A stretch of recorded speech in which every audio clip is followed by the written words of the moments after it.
"Hands up, now!" he screamed, like he was facing a threat, but the girl just stood there, hoodie on, skin brown, hands empty. He wasn't scared. He felt entitled.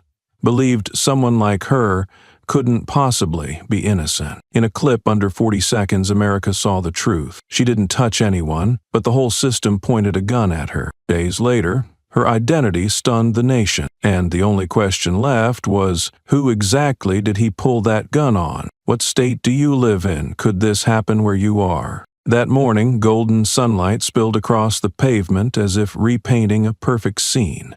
White-painted houses, neatly trimmed lawns, front doors adorned with small wreaths, all as polished as photos in a real estate flyer. A light breeze carried the scent of orange peels and freshly cut grass. Birds sang from the power lines. A housewife was watering flowers with a pale green plastic can, still wearing rubber gloves. Across the street, 2 children played on scooters, their tiny wheels humming over the concrete with a sound both cheerful and harmless. Everything was in place, in rhythm, as if it had all been carefully arranged to preserve a quiet order, not the stillness of peace, but the fragile kind of silence where people only dare to breathe softly inside it. A black woman walked down the sidewalk, and that was when the air began to shift. Naomi Fields carried nothing but a phone and a pair of earbuds. She wore an old gray hoodie, dark jeans, and sneakers with worn-out heels. No handbag, no litter, no stopping in front of any house. She walked slowly, steps steady, head slightly lowered, hands tucked into her pockets like anyone else out for a morning stroll or light exercise. But she did not belong here, not in the way this neighborhood was used to seeing a black stranger. She felt it not through words, but through the things no one teaches you to notice. The slight sway of curtains like someone watching from behind,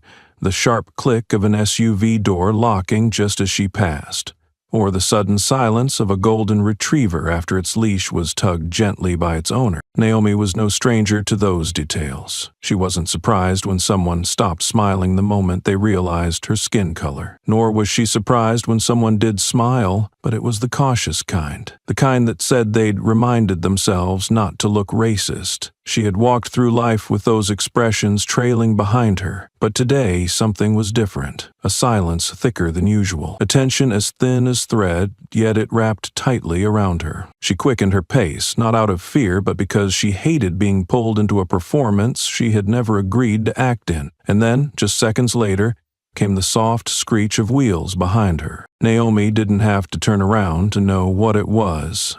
That sound was unmistakable, a police car. It always carried with it a tightening in the chest, a survival instinct passed down like folklore, even when you've done nothing wrong. She took a deep breath, not yet removing her earbuds. The music still played, Miles Davis's slow jazz flowing through the wire, but outside, the air had frozen. She didn't stop, didn't run, didn't turn around, just kept walking, as she had on every ordinary morning before. But in her mind, a familiar voice echoed, "Keep your eyes straight, keep your shoulders relaxed, don't give them a reason." Naomi had taken 2 more meters when she heard the car door open, a subtle swing of the hinge, the rubber heel of a boot touching the sidewalk. She didn't need to look to know the weight of that heel. It wasn't about the person wearing it, but what it represented, authority and danger. She pressed pause on the music, but before she could take out her earbuds, a man's voice rang out,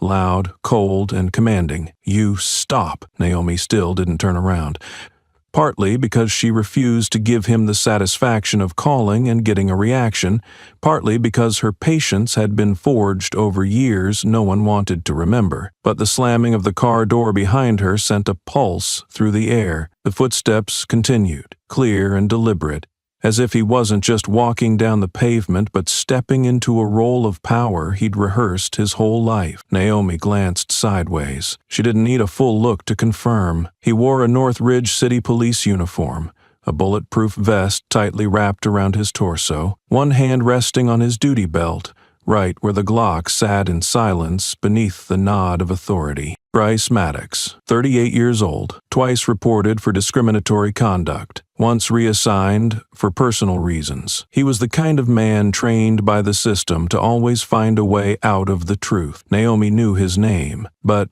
he didn't know hers, and that was exactly why he was getting closer. "You!" he barked, his voice sharp and loud like an execution order. "Stop!" Naomi froze, one foot slightly turned, not from fear but to assess the situation. Her breathing remained steady. Her heart rate rose, but not from panic. She had been through worse, but that didn't mean she could afford to be careless. She turned, slowly. Her hands stayed in her pockets, her earbuds still in place. Her eyes met his, an edge like a blade in his stare, but also the lurking watchfulness of a man used to control. "Show me your ID," Maddox demanded.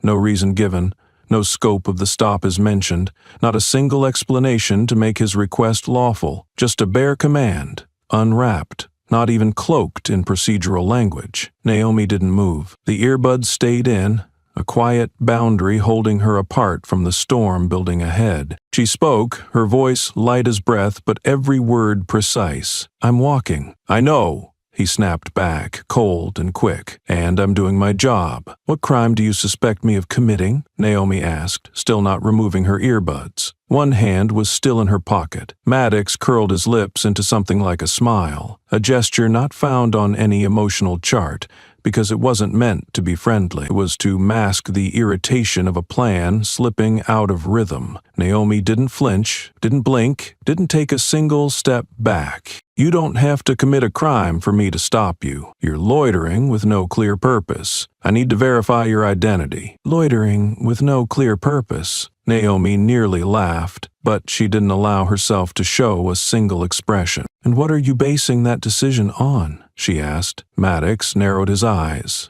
His look began to change.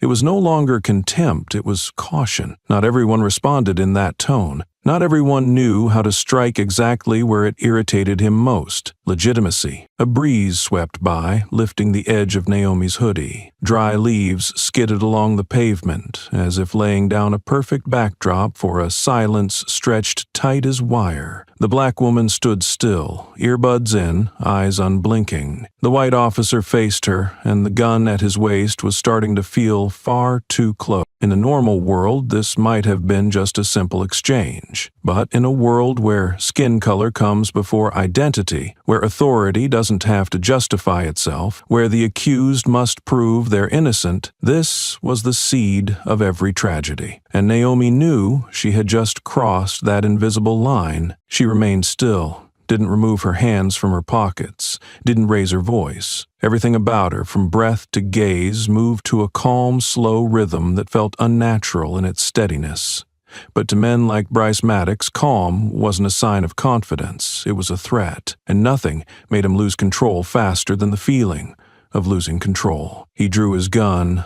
No warning, no command. No, "I am required to," or "I have the authority," just a swift, cold, practiced motion. A reflex drilled over the years, not for handling danger, but for asserting dominance. Naomi didn't even have time to blink. The barrel was now less than one hand's length from her face. She didn't look at the gun. She looked straight into Maddox's eyes, and in that moment, just a few seconds, but as long as a suspended sentence, an invisible shift occurred. Maddox felt it, though he couldn't name it, because the woman in front of him wasn't trembling. She wasn't panicking. She wasn't pleading. She was calm to a degree that made him question whether he was still playing the role correctly. "Don't move," he hissed through clenched teeth, the gun still fixed in place. Steady, unwavering. He wanted control, but the one thing he did not have in that moment was control. Naomi slowly raised her hands, inch by inch, as if stretching every tick of time so someone, anyone, might see. Across the street, people had started to stop. A middle-aged man quietly pulled out his phone. A woman whispered something to her daughter, clinging to her shirt. The wind blew again. Naomi's hair lifted softly around her face. Her earbuds hung loose, caught on one side of her hoodie, looking almost like a part of her, as if they were the last thin veil between her and the thing aimed at her. "I am unarmed," she said clearly, each word distinct. Not begging, not shouting, just a statement. Enough for the law to hear, if anyone still believed the law was listening. Maddox narrowed his eyes. A part of him wanted to order her to the ground, hands behind her head, just like he did with those who didn't comply fast enough. But another part of him, deeper, more unsettled, was murmuring, "Why isn't she afraid?" That question was dangerous, not for Naomi, but for him. And walking, "I've broken no law," Naomi continued. She spoke softly, but her words carried weight, like sand filling a riverbed. "You are pointing a gun at me in front of witnesses without just cause." Maddox's grip tightened on the gun. His eyes began to flicker. Part of him wanted to fire, not to kill, but to silence the feeling of being exposed. But another part knew that if his fingers slipped, everything would change forever. A soft click sounded nearby. Someone had started recording. And Maddox knew without even turning that the situation was no longer in his hands. Naomi kept her gaze steady, not to provoke, but to survive. She had been trained for this, but not by the FBI, by life. From the days when her mother taught her, if you see a cop, don't react. They don't see you. They see your skin first. The barrel was still there, but it was no longer the center. The focus now was Naomi's eyes, unyielding, unmoved, and that, more than anything else, made the officer feel like he was falling from a place he once believed untouchable. None of them moved. The crowd, just recently formed from a few scattered people along the sidewalk and doorsteps, stood frozen. Everything hung in suspense, as if even the air were holding its breath, waiting for something to shatter. And then came the scream that tore through the silence. "I said, put your hands up!" Maddox roared as if volume could replace a search warrant, as if shouting louder made it more lawful, as if submission could be demanded through decibels rather than the law. Naomi didn't move. Her hands remained raised, not higher, not lower.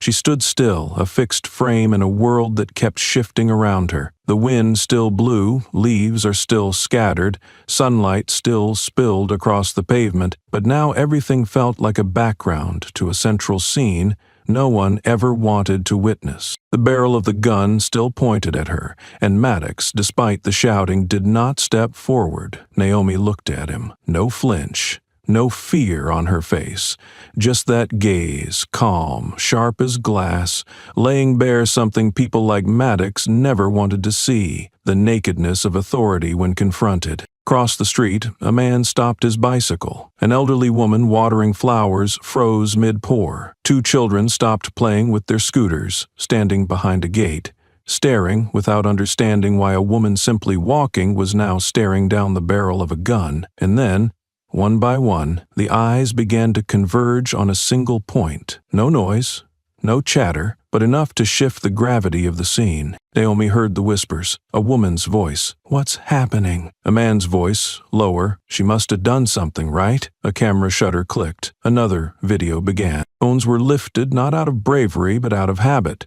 But that habit had become the last line of defense when justice was no longer expected from those with a badge. Maddox turned slightly, and he saw the arms holding phones, saw the eyes watching, and saw himself reflected in their lenses. He was no longer the one controlling the scene. He was the one being watched. "Standing, there is a violation," he shouted again, one more attempt to pull back control. But people like Naomi had heard that tone all their lives. In meetings, in stores, on sidewalks. It no longer scared her. It only made it clearer. He was losing his grip. She held her ground. Eyes forward, no reaction, no resistance. She knew that in every report to come, this would be the only detail that survived. She did not comply quickly. No one would write. She was calm. There was no sign of danger. Or he screamed as if threatening to kill. A young man in a white shirt around 19 years old whispered to his girlfriend, "Jesus, just because she's black?" The girl didn't answer. She just held his hand tighter. Maddox saw everything, but he was already on stage, with no way to back out. Behind him were his fellow officers, the ones who would later review the video. Not to question right or wrong, but to protect one another. He had to do something to make the situation appear justified, and for him, that never meant lowering the gun. From across the street, a trembling voice rose. Not loud, but enough to slip through the silence between Maddox's shouted commands. "Like what happened to my husband. In 1967, the words dropped into the air like a drop of ink on white water. They didn't break the surface, but they spread, slowly soaking into those watching, still telling themselves they were not involved. The old woman stood behind the wooden railing of house number 84, white hair brushing her cheeks, one hand loosely holding the garden hose, as if some long-buried memory had surfaced and halted her morning routine. No one responded to her. That single sentence, a fragment of personal history, had pierced the mask of social order this neighborhood had long tried to preserve. 1967. That was when her husband was pulled from a car for driving suspiciously. That was when his hands were cuffed behind his back in full view of their 3 children seated in the rear. That was when the officer said he disobeyed orders, so we had the right. And that was the year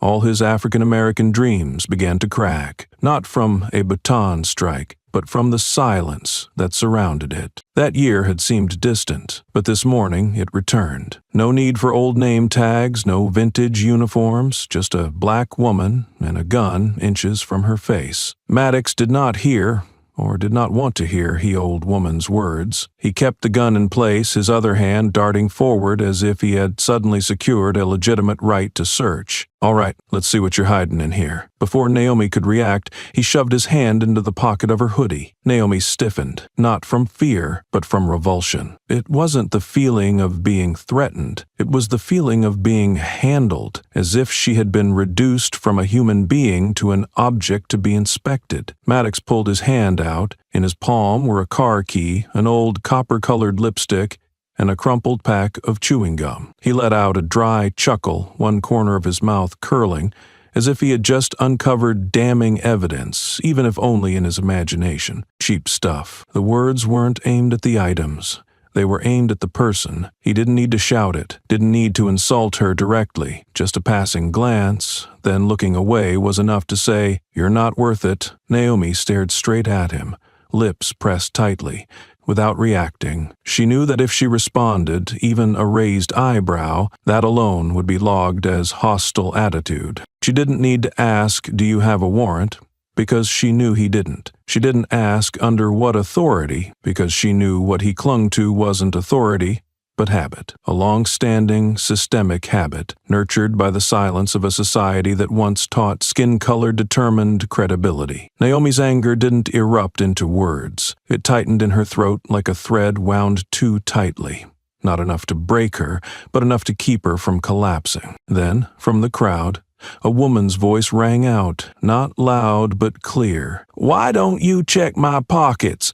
I'm walking too." The woman was white, around 30, dressed in light-colored jeans and a checkered button-up. She stood just a few meters away. Maddox turned toward her, brow furrowed slightly, but said nothing. That question, and the silence that followed, struck down any excuse of reasonable suspicion. In the eyes of those watching, Naomi was no longer just someone being searched. She had become a mirror, and what reflected wasn't her guilt, but a truth everyone knew and no one wanted to name. Naomi didn't speak. She didn't step back or pull her hand away from his reach. Every movement, even the smallest, could be twisted into resisting, and she knew too well the cost of a wrong motion in situations like this. Instead of reacting, she lifted her head, her gaze shifting slightly to the left, toward the security camera mounted on the utility pole, slowly rotating in this direction. That cold machine, perched high on the post, felt nothing, but it saw, and for Naomi,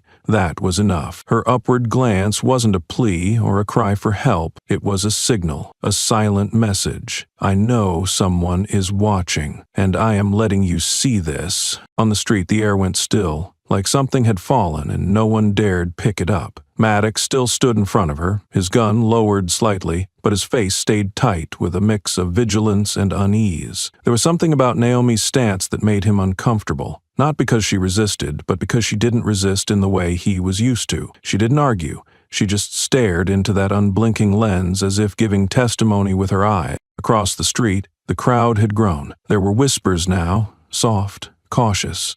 A few people raised their phones. hands steadying the frame. The earlier silence had turned into anticipation, as if everyone knew that whatever happened in the next few seconds might show up on national news by morning. The hem of Naomi's hoodie shifted lightly in the wind, a small motion, but enough to make her appear in the eyes of others, not as a symbol of defiance, but of standing still at the right moment. She knew how to hold her body. She knew how to keep just enough distance to avoid being seen as a threat, but never bowed her head. On the utility pole, the camera kept turning, steady and indifferent, but it had captured everything, from Maddox digging into her pocket to the smirk on his face as he held up trivial items. And now, it was recording how a woman who had done nothing wrong was being treated like a criminal under the watch of those who still called this a safe neighborhood. Naomi knew she was being watched from all sides.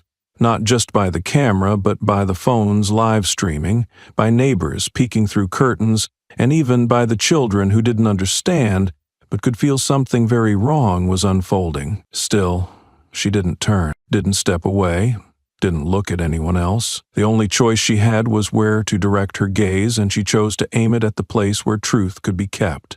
She blinked once, a period at the end of an unspoken sentence. Then slowly she turned her eyes back to Maddox, who was now beginning to realize that the game was no longer fully in his hands as it always had been. And when their eyes met again, Naomi said nothing. But in that silence, something had changed. Not everyone holding the gun is in control. Not everyone who stays silent is surrendering. A soft click echoed in the air that had felt frozen solid. It was faint, nearly drowned by the rustle of wind through the trees and the plastic clack of someone stepping onto a nearby porch. But Naomi heard it. Maddox heard it too, and very quickly others began to realize what had just happened. The live stream had started. The first to raise a phone was a teenage boy across the street. Wearing a green hoodie, his left hand trembling slightly from nerves, but his right hand gripped the camera as if it were the last shield left in a world where no one knew who would protect whom. He didn't shout, didn't speak. He simply held the phone steady, pointed at the scene before him. On the screen, a red message flashed. Live. He wasn't the only one. In less than a minute, 3 more devices were raised. Each phone became an independent eye. Untrained but not easily manipulated. They held no legal authority, but they carried something no badge could control, the power to replicate the truth across millions of screens at once. Naomi saw it all, not by turning to look, but by sensing those eyes, as if she were standing on the edge between a media storm and an unjust arrest. She didn't turn, didn't signal, didn't try to say the right thing for the cameras. People who have been hurt don't need to perform. They only need to stand still, and the truth will speak on its own. Maddox saw the cameras. His eyes narrowed, not from the glare, but from a slow panic rising beneath his bulletproof vest. He saw himself reflected in the phone lenses, a gun aimed at an unarmed woman, her calm gaze dissecting the silence of an entire system. He stepped back half a pace, instinct kicking in, but his voice still strained to assert, "Turn that off. Who permitted you to film?" No one answered, and of course, no one stopped. A woman in a blue button-up shirt, holding a canvas tote, calmly raised her phone to eye level. She wasn't sneaky about it. She spoke loudly enough for those nearby to hear. If nothing's wrong, then there's no reason to be afraid of being recorded. Maddox whipped around, his glare shooting straight at her. But in that brief moment, Naomi saw the most important thing, the flicker. Not in the gun, not in his hands, but in his eyes. Things had crossed beyond the boundaries of standard control. This was no longer a routine encounter between an officer and a civilian, no longer about reasonable suspicion or suspicious behavior. Now every word, every movement, even the smallest, would be replayed, analyzed, shared, hashtagged, and turned into permanent evidence in a trial with no judge, no defense attorney, public opinion. Naomi knew this well. She had once sat at the other end of an interrogation table, had read reports on officers fired for a few seconds of lost control, but she also knew that in most cases, without video evidence, those few seconds would be rewritten as required response. She glanced to the right, another security camera on the convenience store wall. almost certainly active. Its angle captured her, Maddox, and at least two witnesses. Maddox darted a look at her, then at the crowd. For the first time since stepping out of the patrol car, he hesitated. Naomi watched him, not with contempt, not with warning. She didn't need to say anything, not because she was powerless, but because this time she wasn't alone. This was no longer a black woman on a sidewalk. This was an event. A silent accusation is being constructed frame by frame. And at that exact moment, from behind them, a clear young voice rang out. "Mom, what's that man doing to that lady?" The child stood behind the gate of house number 22, fingers gripping the metal bars, eyes wide. The mother froze, arm around her child's shoulders, but didn't answer right away. She looked toward Naomi, then gently shook her head, not to dismiss the question, but as if searching for an answer she wasn't sure she was ready to speak aloud. Amid an atmosphere stretched taut like a string about to snap, Naomi slowly moved her left hand toward the back pocket of her jeans, so slowly that anyone watching could count each joint of her fingers as they shifted. She said nothing, only cast a cautious glance at Maddox, as if offering him one last chance to prove he wasn't entirely blind to the weight of the moment. Maddox didn't stop her. Perhaps he, too, was waiting for a reason. A strange object, a folding knife, something he could hold up as justification for his actions. But instead, what Naomi pulled out was a slim leather wallet, plain enough to go unnoticed if not for one small detail, stitched near the bottom edge, 3 steel-etched letters in muted relief. FB. She didn't hold it out immediately. She opened the wallet, still slow, still composed, and took out a small rectangular object, its edges slightly scuffed, its metallic sheen dulled by the sun. It wasn't a bank card, and it wasn't a standard ID. It was a level 4. Federal Bureau of Investigation clearance badge, the kind issued to only 1% of special personnel, and now it sat squarely in Naomi's hand, raised to chest level like a statement that needed no explanation. I am not just a black woman walking. I am a federal agent. No one spoke during the first few seconds. The wind stilled, as if the entire world had paused its pulse to see what would happen next. The crowd's attention locked onto the badge as if it were a new character entering the stage, quiet, but capable of flipping the entire narrative on its head. Maddox stepped forward half a pace. His eyes didn't leave the badge, but his face stayed rigid with suspicion. He didn't raise his gun again, nor did he retract his words. He did what many in the profession often do when truth comes in a form they don't like. He doubted it. "Fake badge?" he said, dry and even, not loud but clear enough for those nearby to hear. Naomi didn't react. She kept the badge in her hand, letting the light illuminate every detail, from the laser-etched shield icon in the top left corner to the identification code engraved on the back. Every element was precise enough that no cheap replica could fake it, not for anyone trained to know. But for those unwilling to believe, precision meant nothing. "You think this'll fool anyone?" Maddox pressed, this time with a crooked smile, a mix of mockery and confusion. The question wasn't meant to be answered. It was meant to claw back the upper hand slipping from his grasp. Too fast. Naomi lowered her arm slightly but kept the badge in view. She didn't need to argue. All the facts were already on display. An unarmed woman, her pockets searched, a gun drawn on her, and now, above all, someone carrying the highest credential among everyone present. She glanced again toward the camera, not seeking support, but as if confirming. All the pieces are here. This story is no longer one anyone can control. Maddox remained where he stood, gripping his gun as if it were the last thing left holding together his dignity. But with every passing second he knew it more clearly. The authority he carried was now being dismantled by something he could not refute. A small piece of metal, a gaze that didn't flinch, and a silence that refused to bow. The frozen tension between the two at the center was broken by a soft crackle from the radio on the belt of the assisting officer. Riley Chen stepped slowly toward Maddox from the far end of the patrol car, cap tilted slightly,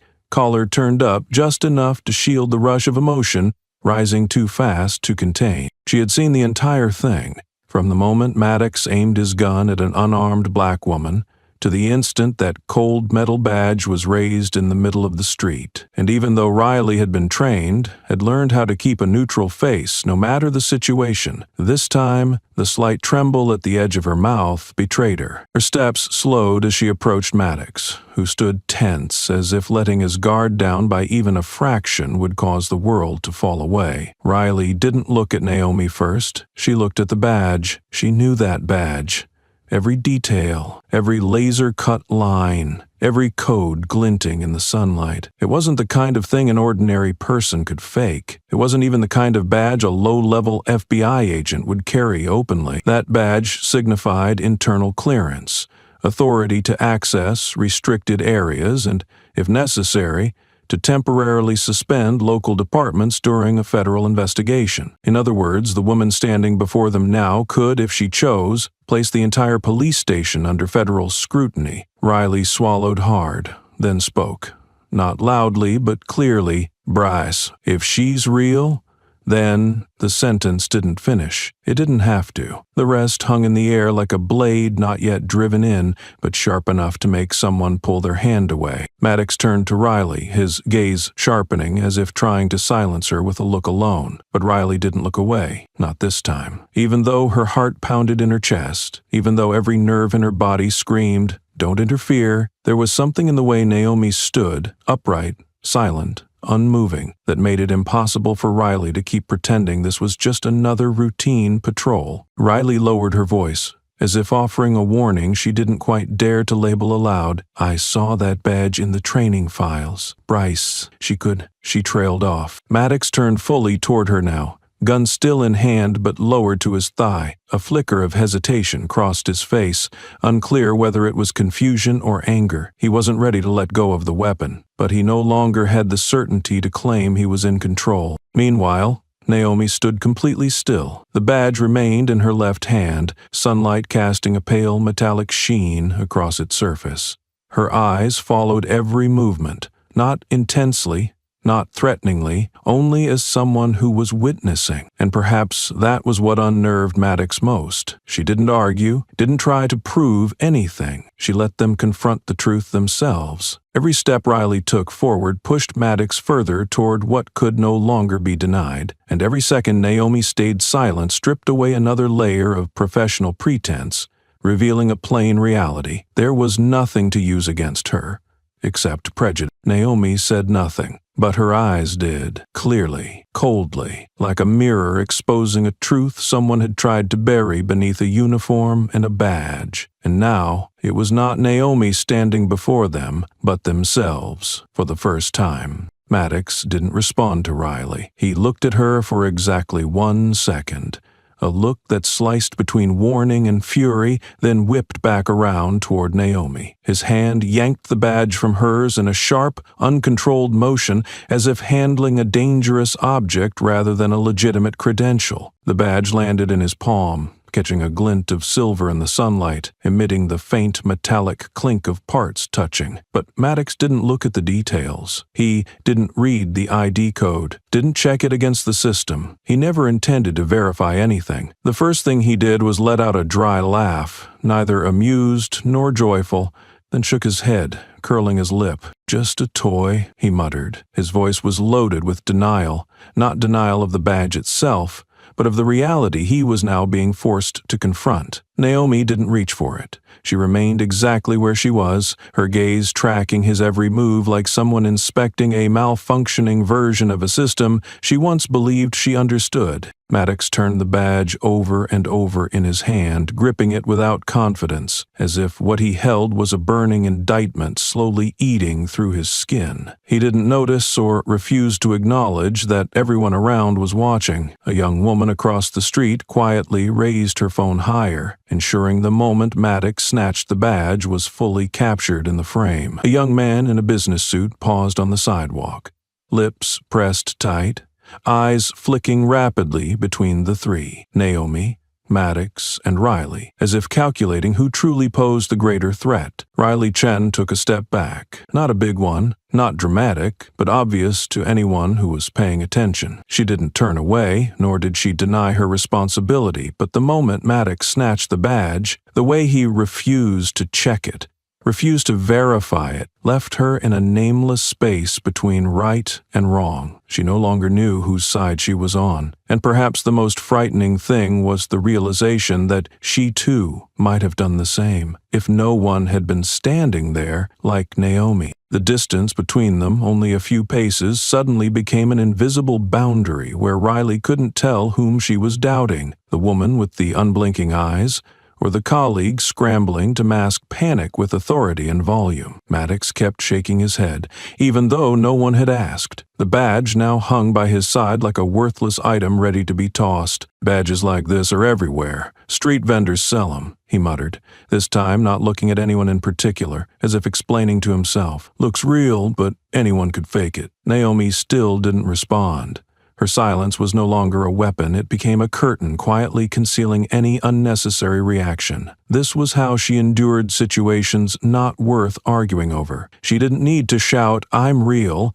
She just had to let them expose their lack of courage to believe the obvious. She glanced at Riley, just briefly, without pleading. It was a look like a question that didn't yet require an answer. "Where will you stand when the truth becomes undeniable?" Riley blinked, offering no reply. Her hand instinctively touched her belt where the radio was still on, and in that single moment of the morning, Riley felt her uniform didn't quite fit the way it used to. On a narrow sidewalk across the street, where two lavender pots sat on a front porch, a boy about 8 years old stood beside his mother. He wore a sky hoople t-shirts, khaki shorts, and held a phone larger than his hand. His cheeks were flushed pink from the sun, and his eyes widened as he watched the image on the screen. A black woman stopped by police, empty-handed, non-resistant, yet staring down the barrel of a gun. He didn't understand everything that was happening, but something in the way the uniformed man took something from her hand and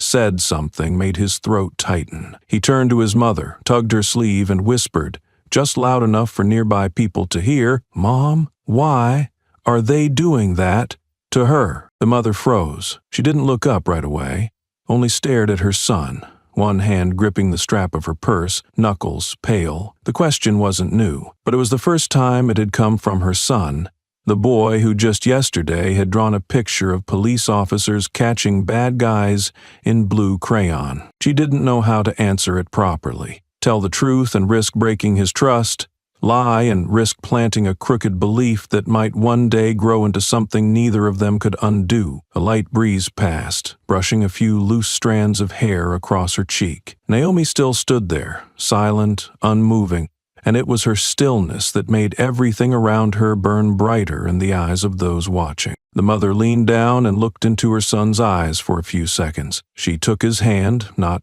tightly but firmly, as if trying to pass through that grip a measure of strength she wasn't sure she still had. Then she whispered, her voice low but steady, "Because of her skin color, sweetheart." The boy furrowed his brow.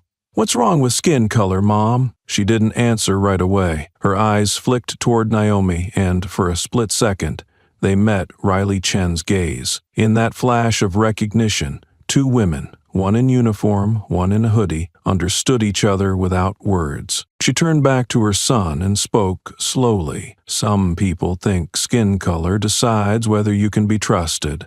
And when people believe something for too long, they stop seeing that it's wrong." The boy didn't fully understand, but he stayed quiet, turning back to his phone screen. His hand still held the camera steady, the image of Naomi and Maddox sharp, no shaking, no blur. Not because he knew what live streaming meant, but because something inside him felt that someone needed to see this happening. At the far end of the street, Maddox heard the question, "Why are they doing that to her?" And the whispered reply. He didn't respond, but something shifted in his face, unclear whether from being mentioned or from realizing that what he was doing had already spun beyond control. It was no longer just a situation to handle. It had become a child's first lesson. Naomi never looked away from Maddox, not to intimidate, but to ensure that every second he lived in this moment was a second he knew he could never erase the memory of her gaze from those watching. She didn't need to shout to defend her identity. She didn't need to explain to be acknowledged. She only had to remain still, because in the eyes of a child and a mother, that stillness spoke louder than any justification ever could. The silence that follows a child's question is often the hardest for adults to escape. But as Naomi caught sight of that boy, his small arm wrapped around a phone like it was holding a piece of the truth, she knew, if what was about to happen could not be avoided, it must at least be remembered. Maddox clenched the badge in his hand as if still refusing to accept its reality. He said nothing more, just stepped back half a pace, scanned the silent crowd, then turned his head toward Riley Chin, as if waiting for agreement, or at least not to be stopped. Riley said nothing, but the way she avoided his gaze was already an answer. Maddox shoved the badge into the front pocket of his tactical vest, the motion rough, like hiding a piece of evidence he didn't want. Then, without warning, he stepped forward and grabbed Naomi's arm, twisting it behind her back. "Turn around, hands behind you." The words didn't carry the weight of legal authority. They sounded more like a reflex, like a switch flipped,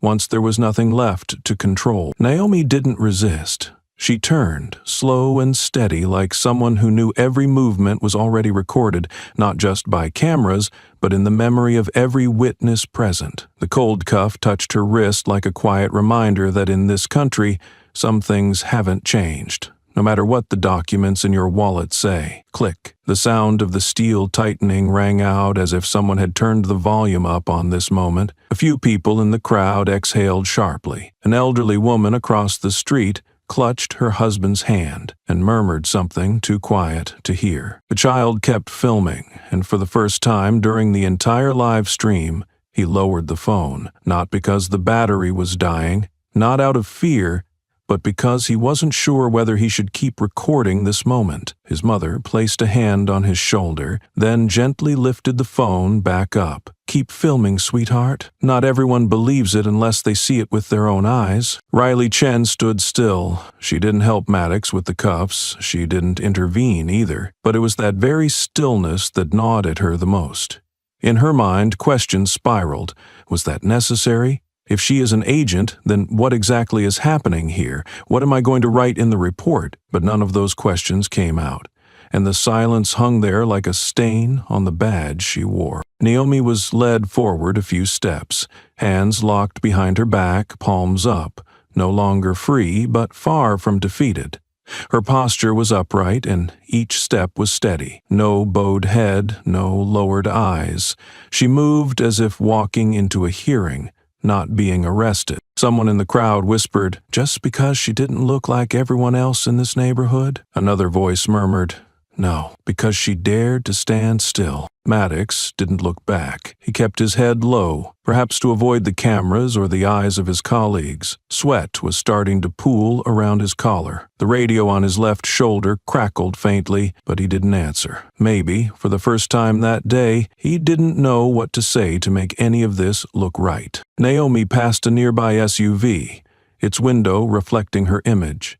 Calm face, squared shoulders, wrists in cuffs, and behind her, in that reflection, was Maddox, the man who still believed he was in control, even as everything had slipped far beyond his reach. Naomi's wrists were bound behind her, but her mind drifted to another room. No crowd, no guns, no Maddox. Just flickering fluorescent lights, a whiteboard covered in notes, and a cold cup of coffee on the meeting table inside the Internal Integrity Division, IDID for short. That day, she had been called in on a morning just as sunny as this one. A gray-hailed supervisor with a deep, clipped voice didn't begin with a greeting, but with a question. "Have you ever been afraid of being stalked by police for no reason?" Naomi looked at him. No hesitation. "Never. Constantly." The supervisor nodded, then slid a red-labeled file toward her. On the cover, 3 bold words, "North Ridge Precinct." Inside was a list of unjustified stops, vague incident reports, deleted internal footage, and a stack of complaints that had never been processed. "We need someone without power on paper but who knows exactly how power works." "Are you willing?" Naomi didn't answer right away. She looked down at the badge on the table, a level 4 clearance credential, special authority, the symbol of the trust she had served under for 11 years. That was the first time she had to set it down, not because it was revoked, but because she chose to put it aside, to try living like those the system had forgotten. 3 weeks later, she moved into a new neighborhood under civilian status. No badge, no weapon, no public record, just one mission: stand where no one is protected and watch how the front line responds when they don't know who they're facing. Naomi had prepared for many scenarios: being questioned, being scrutinized, even being temporarily detained, but she hadn't prepared for this feeling, the chilling familiarity of being handcuffed in the middle of a street, not because of her actions, but because of her presence. When the cuff locked around her wrist, she didn't just hear the steel click against her skin. She heard the faint echo of every time her mother had warned her, "You need to know how not to react. They always think you'll be the one to start trouble." She was performing her duty, but she was also reliving something old, a personal history she thought she had moved beyond. Naomi knew every step Maddox would take. She had read hundreds of behavior reports, analyzed countless field incidents, but when her pocket was searched, her badge ripped from her hand, her identity denied with a shake of the head, she realized no amount of data prepares you for the feeling of being rendered invisible, even when wearing the real badge. She remembered what her supervisor once told her: "We don't need you to catch flaws. We need you to confirm what we're too afraid to write down." That discrimination has become instinct, and now she had confirmed it, not through documents, but through lived experience. Naomi walked, wrists bound, but head held high. She said nothing. She didn't need to. Everything was being recorded, not just by camera, but by her. Every detail, every word, every glance was being filed into a different kind of report, the kind no one includes in the official record. As she stepped across the small patch of lawn between two houses, where people once hosted barbecues and handed out Halloween candy, Naomi felt something no training manual had ever described. This was no longer a controlled assignment. This was survival. Every step she took no longer belonged to the role of observer. She was not standing outside to document it. She was inside its orbit, pulled into it like every civilian she had once promised to represent. The pressure of the cuffs was no longer a procedural detail. It was a message. A silent tag pinned to her untrustworthy subject, and it came from someone who had no idea who she was, no clue of her background, her position, that she had once trained special units on how to distinguish real threats from harmless signs, but none of that mattered anymore. Naomi realized she couldn't count on the idea that the system will fix it later. No one amends anything if the person targeted doesn't survive to tell the story. And when Maddox's gaze grew colder, no longer shaken by the badge, and when he gripped her tighter than necessary while escorting her through the crowd, Naomi knew no one was going to protect her now but herself. Another memory flickered. Back during her special training, she had once been asked, if ambushed and your identity could save your life, would you reveal it immediately? And she had answered without hesitation, only if my life is in direct danger. That was the principle, not because secrecy was paramount, but because an agent couldn't afford to compromise the mission for emotional impulse. She understood that, and now that principle was the only thing keeping her from the edge, a narrow line between discipline and defiance. Naomi knew that if she shouted, "I'm a federal agent," the situation might shift. Might. But what if they didn't believe her? What if they called it a fake, just like Maddox did? What if someone, in a split second, reacted with force just to suppress a potential threat? She carried no weapon, no colleagues to back her. Every move now, no matter how small, could be misinterpreted, and in this setting, one loud word could become justification for a pulled. So she remained silent, not because she was weak, but because she needed to live long enough to write the report someone else wouldn't dare to file. Maddox's patrol car sat with the rear door open, ready to swallow her like so many others labeled disturbance. Naomi didn't resist.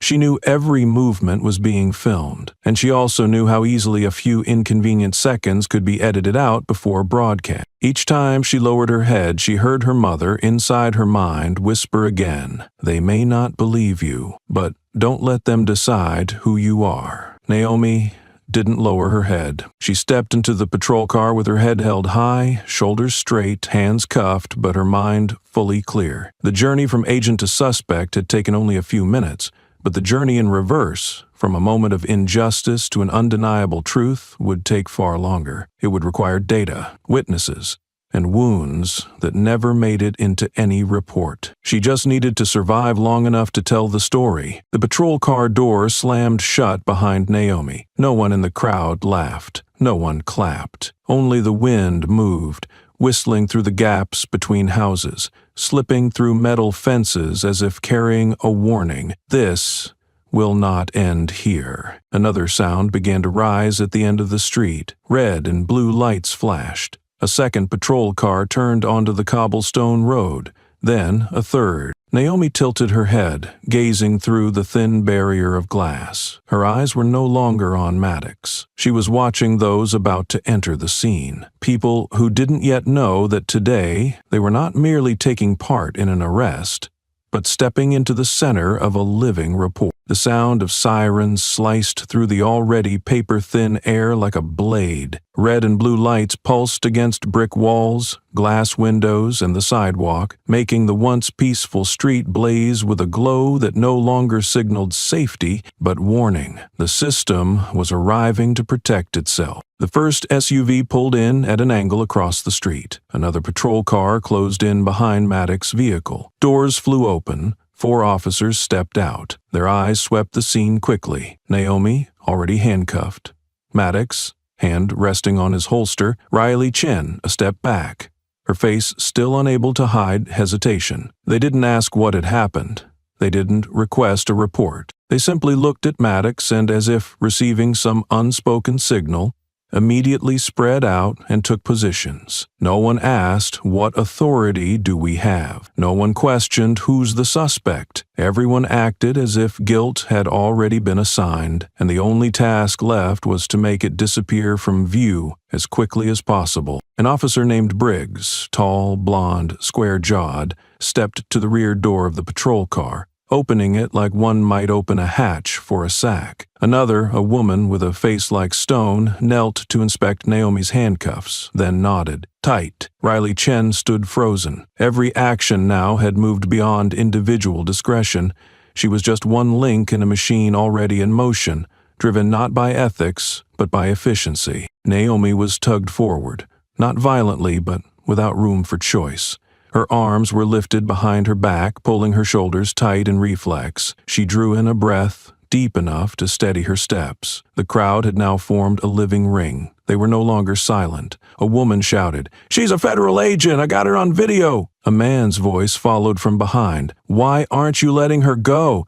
She didn't do anything!" A phone was lifted above the crowd, capturing the full image of Naomi being escorted by at least 6 officers. No one on Maddox's team turned toward the bystanders. They knew they were being watched, but they also knew, when the number of uniforms is high enough, the sharpness of scrutiny dulls. Naomi was pushed toward the back door of the patrol car. Every step felt like a wave pressing harder into her chest, not from pain, but from the knowledge that, in the eyes of those watching, this was no longer an investigation. This was an arrest, and with each passing second, that image would embed itself deeper into collective memory, that a black woman, even holding a badge, could still be shoved into a cruiser like anyone without an identity. The shouting behind her swelled like hammers pounding a door that was already closing. Someone cried.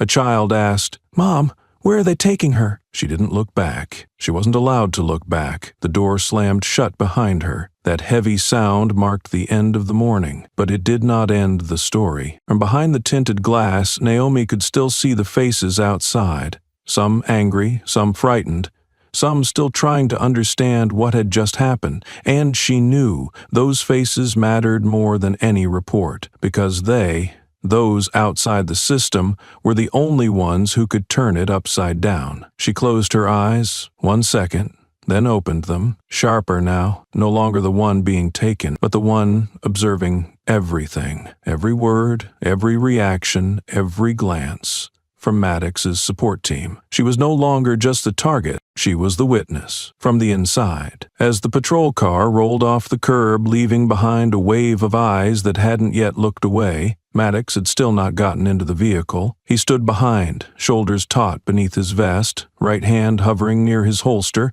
not drawing, but not moving away, as if anyone, at any moment, saying the wrong word would be reason enough to trigger the familiar reflex, power, gunfire. Justification. The Glock rested on his hip like an extension of his body. The way Maddox's hand lay on it wasn't procedural readiness.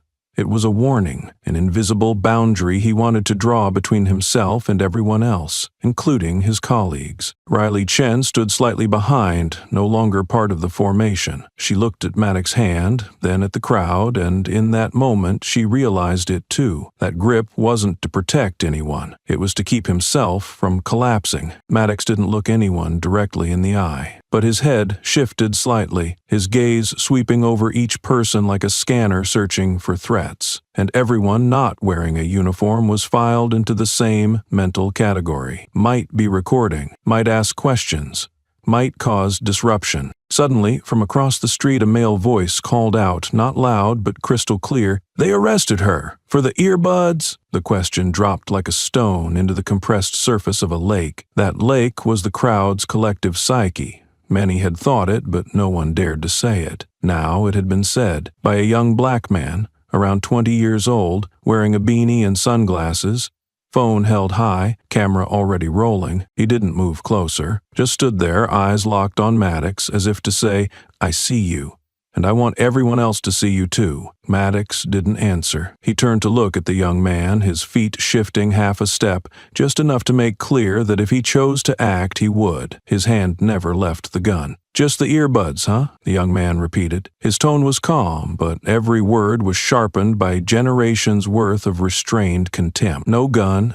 no knife, no shouting.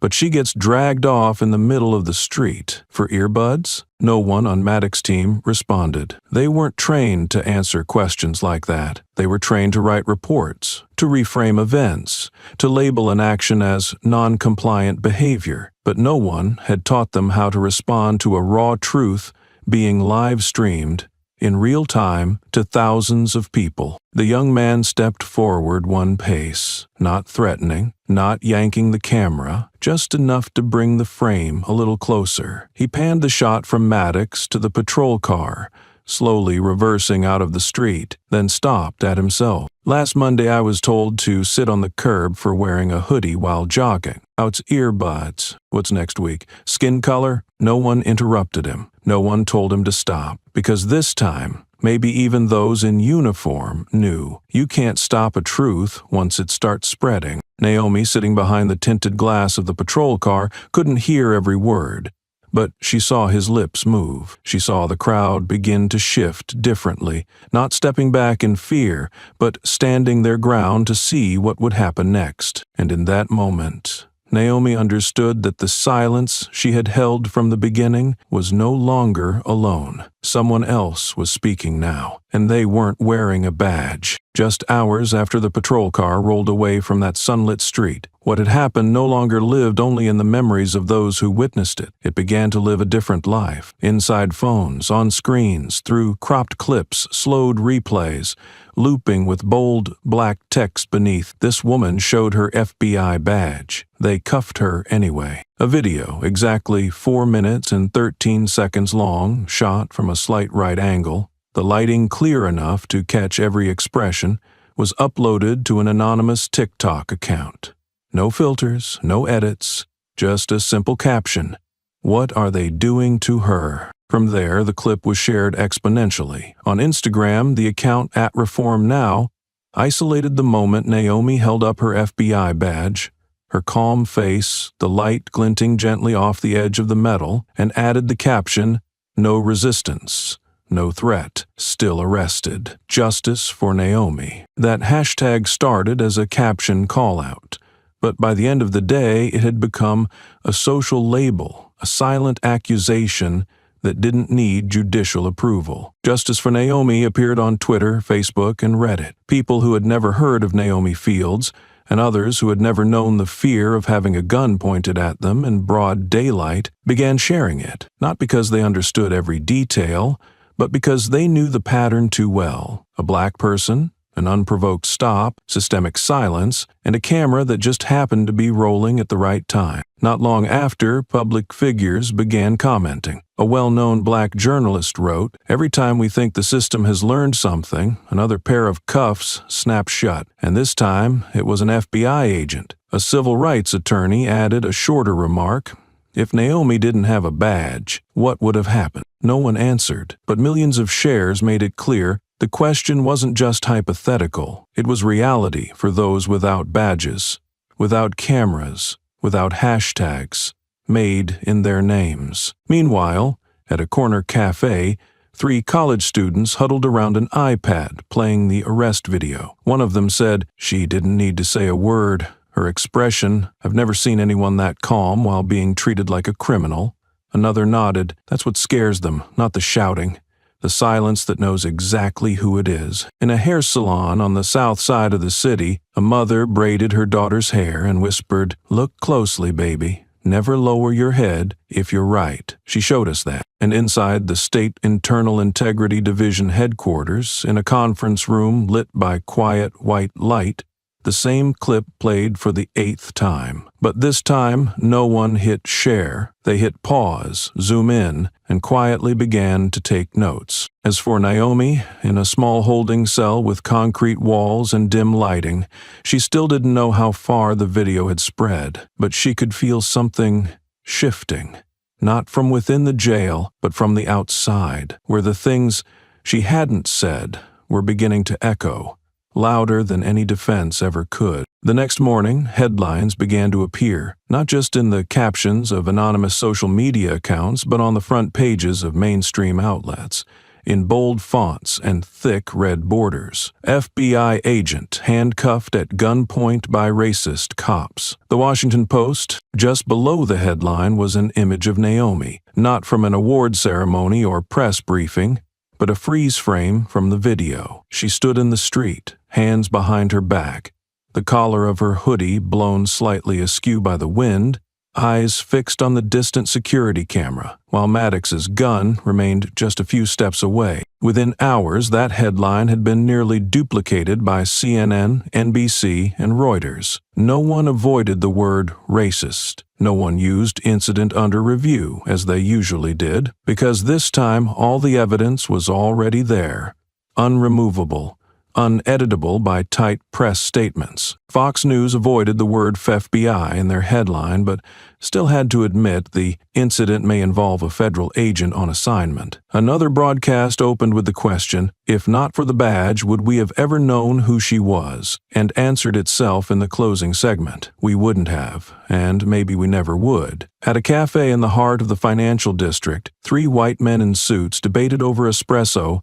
"I bet the cops didn't know she was an agent," one said. The other responded slowly, "That's the problem. Why do you have to be an agent to be treated like a person?" At the same time, on a podcast about justice and policy, an activist spoke into a microphone. "We don't need the clip to know this happens, but we need the clip so they can't pretend it didn't." In the hallway of a high school, a group of students gathered around a phone. A black girl with braided hair turned to her friend and said, "I just want to be normal like the other kids, not prove I'm not dangerous every time I walk somewhere." The social atmosphere shifted in less than 24 hours. Hashtags from social media didn't just trend, they leapt into the national news cycle. A CNN anchor opened the evening broadcast with a rare declaration, "We've confirmed she is a federal agent," and police handcuffed her after yanking the badge from her hand. At the Internal Integrity Division, the conference room secretary printed out every media headline and pinned them to the large whiteboard in the strategy room. The top line was written in red marker, "Truth has left internal channels. The public is rewriting the narrative." Meanwhile, Naomi remained in the Northridge County holding facility.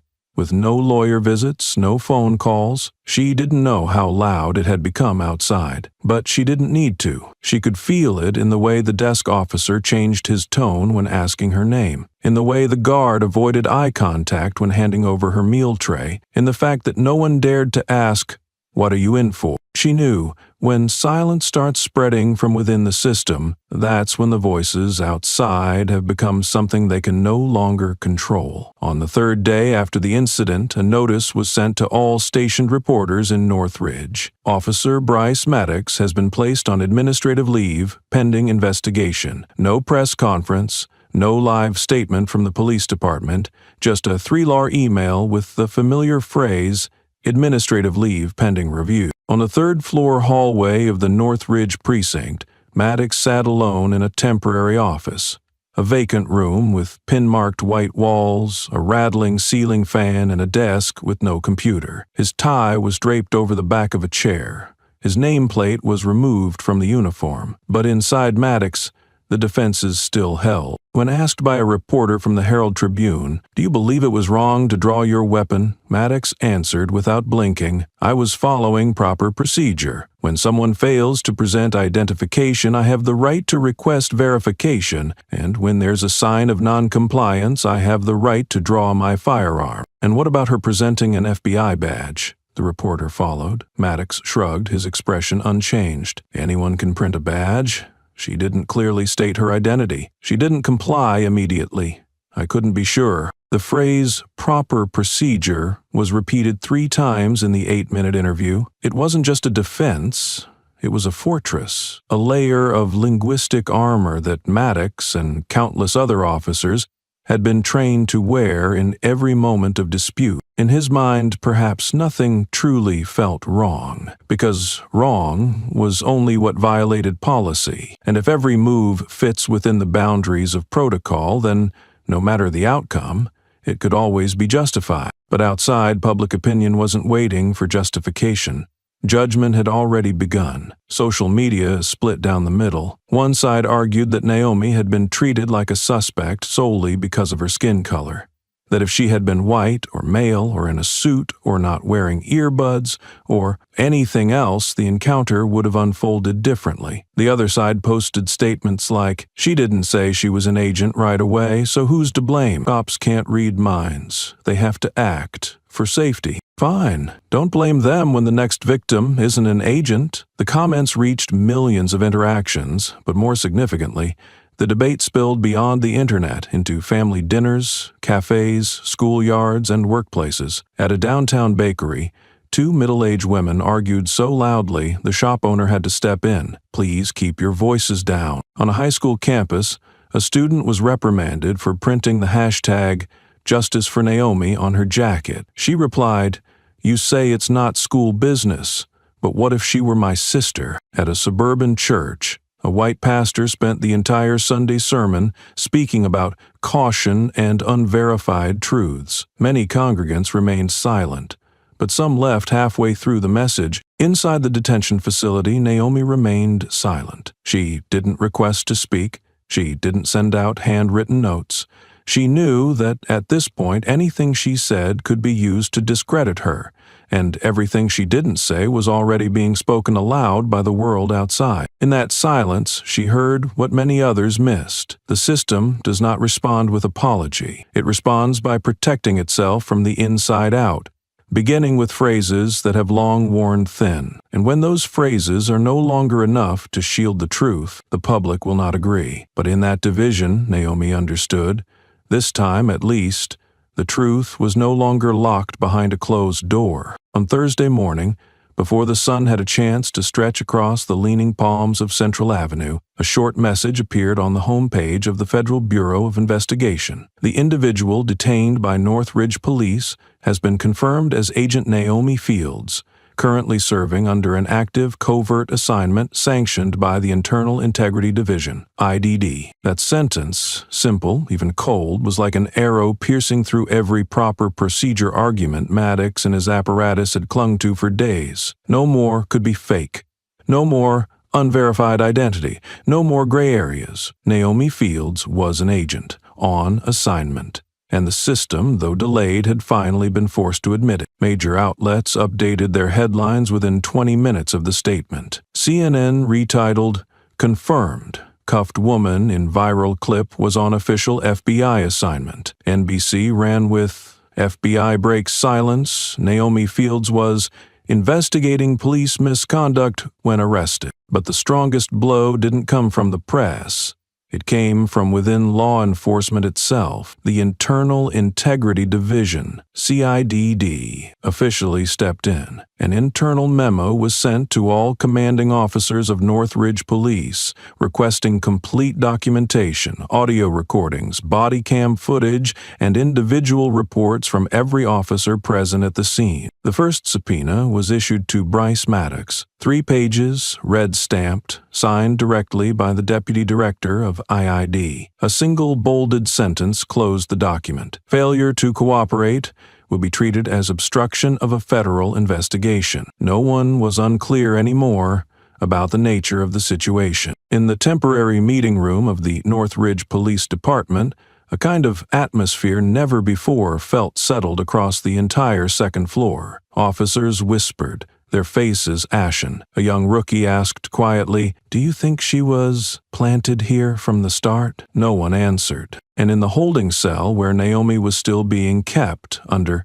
pending identity verification, a female officer opened the door with an expression completely different from 3 days prior. No more dismissiveness, no more scrutiny, just caution with a trace of unease. "Ms. Fields, you're requested to prepare. ID personnel will be arriving to collect you within the hour." Naomi wasn't surprised. She didn't smile. She simply nodded and calmly folded her jacket. Any overreaction at this point could be misinterpreted, and she knew that silence was the only way to preserve dignity, both before the system and the unseen audience beyond it. In another office, 500 miles away, a team of IID investigators was playing the footage for the 12th time. But this time, they weren't only watching Naomi, they were watching Maddox. They slowed down the moment he drew his gun. They noted the expression on Riley Chen's face when Maddox grabbed the badge. They froze the frame right as the officer's hand reached into Naomi's pocket without a search warrant. Each small detail became significant evidence,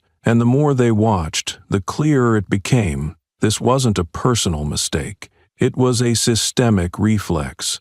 The reflex to draw before asking. The reflex to doubt before verifying. The reflex to believe in a threat, so long as it came from a body not trained to be trusted by the system. Naomi's arrest was no longer just an incident. It had become a milestone, a measure of how deep bias runs, and how rigid the system remained. And while other departments scrambled to handle media fallout, IDIS focused on one thing: the truth that was recorded and the truth that was ignored. Naomi walked out of the holding facility at exactly 8:30 a.m. The sky was overcast, not glaring like the day she was arrested. She was not in cuffs, not escorted under force, but the officer walking with her still kept a step behind, not to monitor her, but as if afraid to walk beside someone the system had tried to turn into a suspect and failed. On the gray stone steps outside the entrance, Naomi paused for a moment, not out of nostalgia, but because she knew stepping out of here was not an ending. It was the beginning of a confrontation no longer confined to the scene of the incident. A black SUV waited nearby. The license plate bore no special markings, but everyone knew once IID stepped in, nothing could stay hidden for long. The FBI's confirmation that Naomi Fields was a federal agent on an internal assignment had already shifted public opinion, but it was the ripple effect that truly began to shake a system long accustomed to hiding behind the phrase, "under internal investigation." Less than 24 hours after IID's press release, a new video surfaced on Twitter, recorded the year before. A black teenage boy being stopped in front of his own home simply for wearing a hoodie. The person recording was his mother, her voice trembling. "He's only 15. He just stepped out to check the mail." And in the clip, standing in front of the boy, was Maddox. Same sharp gaze, same holstered gun, same commanding tone, same familiar question. You live here? Got ID? The video lasted just 1 minute, but it sparked thousands of comments. The boy, now 16, appeared on an independent podcast, his face still youthful, but his voice already weighted by an experience no one should have at that age. When Naomi got arrested, I wasn't surprised. I just thought this time they caught it on camera. After him, more names began to surface. A middle-aged woman recounted being pulled over by Maddox while driving her mother to the hospital for showing evasive behavior. A delivery driver said Maddox once made him sit on the curb for over 40 minutes just to check a suspicious package. None of them had ever filed formal complaints because they all believed no one would believe them. But now, when even a black woman with an FBI badge could be arrested, the question was no longer who was right, but is anyone safe? Testimonies began flooding the IID inbox. Many did not want their names revealed but provided full details, dates, times, locations, and transcripts of interactions. One investigator wrote in an internal journal, "They all have one thing in common.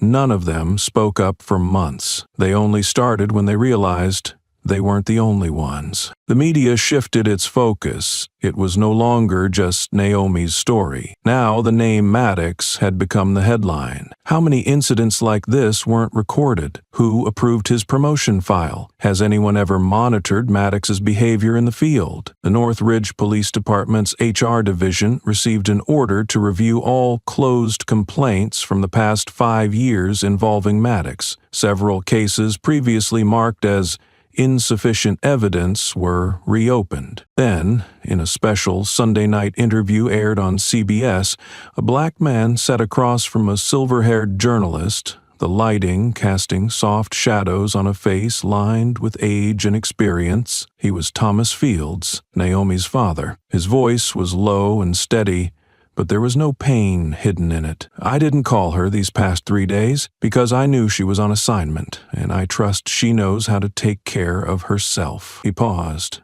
drew a deep breath. "But there's one question that's been running through my mind every night." His cheek twitched slightly. His voice dropped. "If my daughter didn't have that FBI badge," he paused. The line trembled. "Would she still be alive?" The broadcast cut immediately after that. No background music, no editing, just a black screen, as if the entire country had heard an accusation no one could refute. On social media, that question was quoted millions of times. No one argued anymore. They just repeated, if Naomi didn't have the badge, would she still be alive? And that was when public opinion no longer split down two lines. People began looking in the same direction, not to blame, but to ask the system, why does a black woman need a badge to prove she's worth surviving? Naomi sat in the white room of the IID, light pouring down over files thick with reopened reports from 3 days of silence. In front of her stood a wall no longer made of brick or uniform, but of questions still without answers. She didn't need to answer them now. Outside, the conversation had turned. Her father's words still echoed in broadcasts, like a bell no one dared to silence.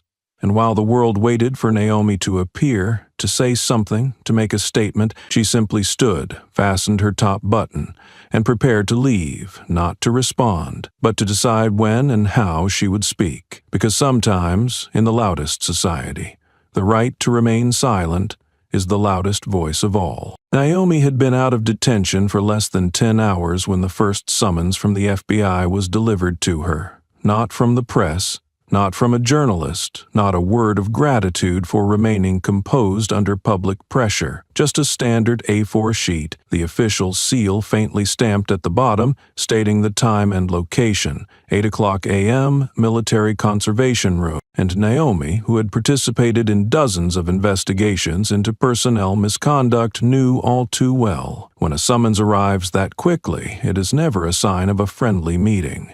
The headquarters was no stranger to her. The hallways still carried that cold white tone. The faint smell of printer ink still hung in the air, but today everything felt more distant. As she passed through the glass doors, the officer on duty met her eyes for exactly 2 seconds, then immediately looked down. He said nothing. 5th floor conference room. 3 people were already seated, one from the Human Resources Coordination Office, one from the Office of Ethics, and a regional deputy director, someone Naomi had previously worked with on 3 major cases. No one from the Internal Integrity Division was present. They were not permitted to attend internal disciplinary evaluations, even if the very assignment Naomi had undertaken was commissioned by II. The first to speak was the HR representative, his voice flat, dry, and impersonal, like a policy document. Agent Fields, you were deployed to assess frontline response behavior under the explicit condition that your identity remain undisclosed unless your life was directly threatened. He placed a thin folder on the table, not Naomi's personnel file, but a printed stack of viral clips.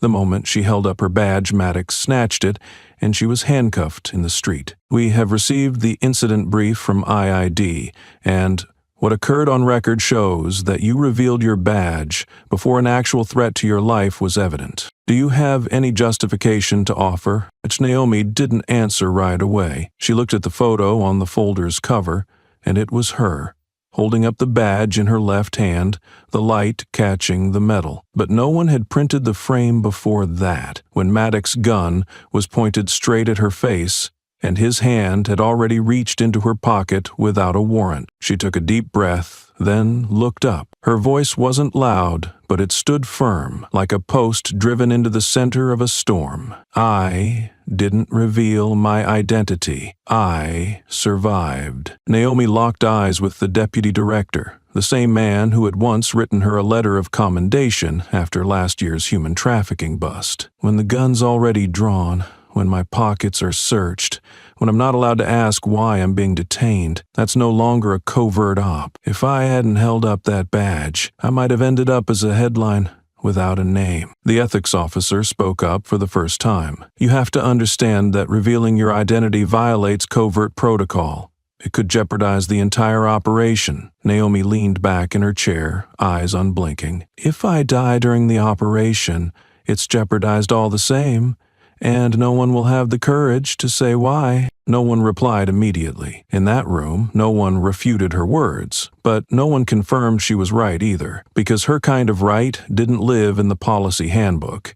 It lived in the moment she stared down the barrel of a gun and did not flinch. And sometimes the cost of surviving is becoming the one questioned by the very institution that sent you into danger. The conference room door clicked shut behind Naomi with a dry snap, as if the entire summons had just been the opening note in a much longer, quieter war. She walked through the headquarters hallway, shoulders squared, eyes not meeting anyone's. But she knew those eyes were watching. From behavioral analysis, from legal affairs, from corners no security camera could see.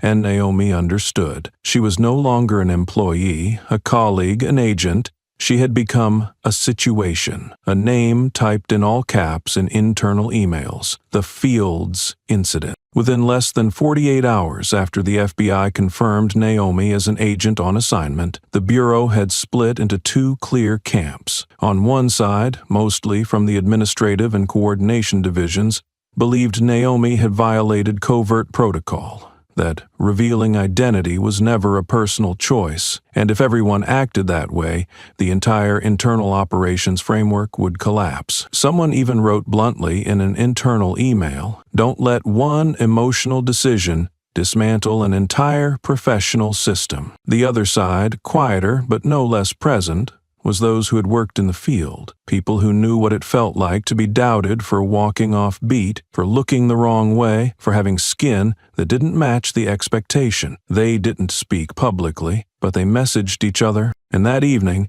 Naomi received the first email. No name, no signature, just a subject line. You were right to survive. Inside, a single sentence. Don't let them make you believe standing still while staring down a gun was wrong. A survivor never has to apologize for being alive. Then another email arrived. From an encrypted internal account. I used to be undercover down by the Texas border. If it had been me in your place, I would have shown the badge too. You're not alone. Naomi didn't reply, but she read and reread every word, like a quiet reminder that someone out there understood what no meeting transcript ever acknowledged. Not everyone has the privilege to stand still in front of a gun without fearing it might fire. One night later, an anonymous group of agents, 6 individuals who had all served on internal investigative assignments, sent an unofficial memo to IID. In it was a single line that struck deep. When someone wearing a badge must choose between dying by protocol or surviving by instinct, and the organization only questions the one who survived, maybe the issue isn't the person, maybe it's the protocol. The memo was passed hand to hand like classified material. No one signed it, but everyone knew it came from those who had once stayed silent, afraid of losing their post, their name, their protection. And when Naomi arrived at the IID office the next morning to submit her final report, she saw a folded piece of paper neatly placed on the reception desk. Someone had left it behind. Inside, handwritten in simple ink, were the words, "We see you, we believe you, and you are not alone." She didn't smile then, but for the first time in days, her shoulders eased, not because the weight was gone, but because she knew she no longer had to carry it alone. The Federal Human Rights Committee hearing room was not as grand as one might expect. There were no vaulted ceilings, no gold-plated podiums,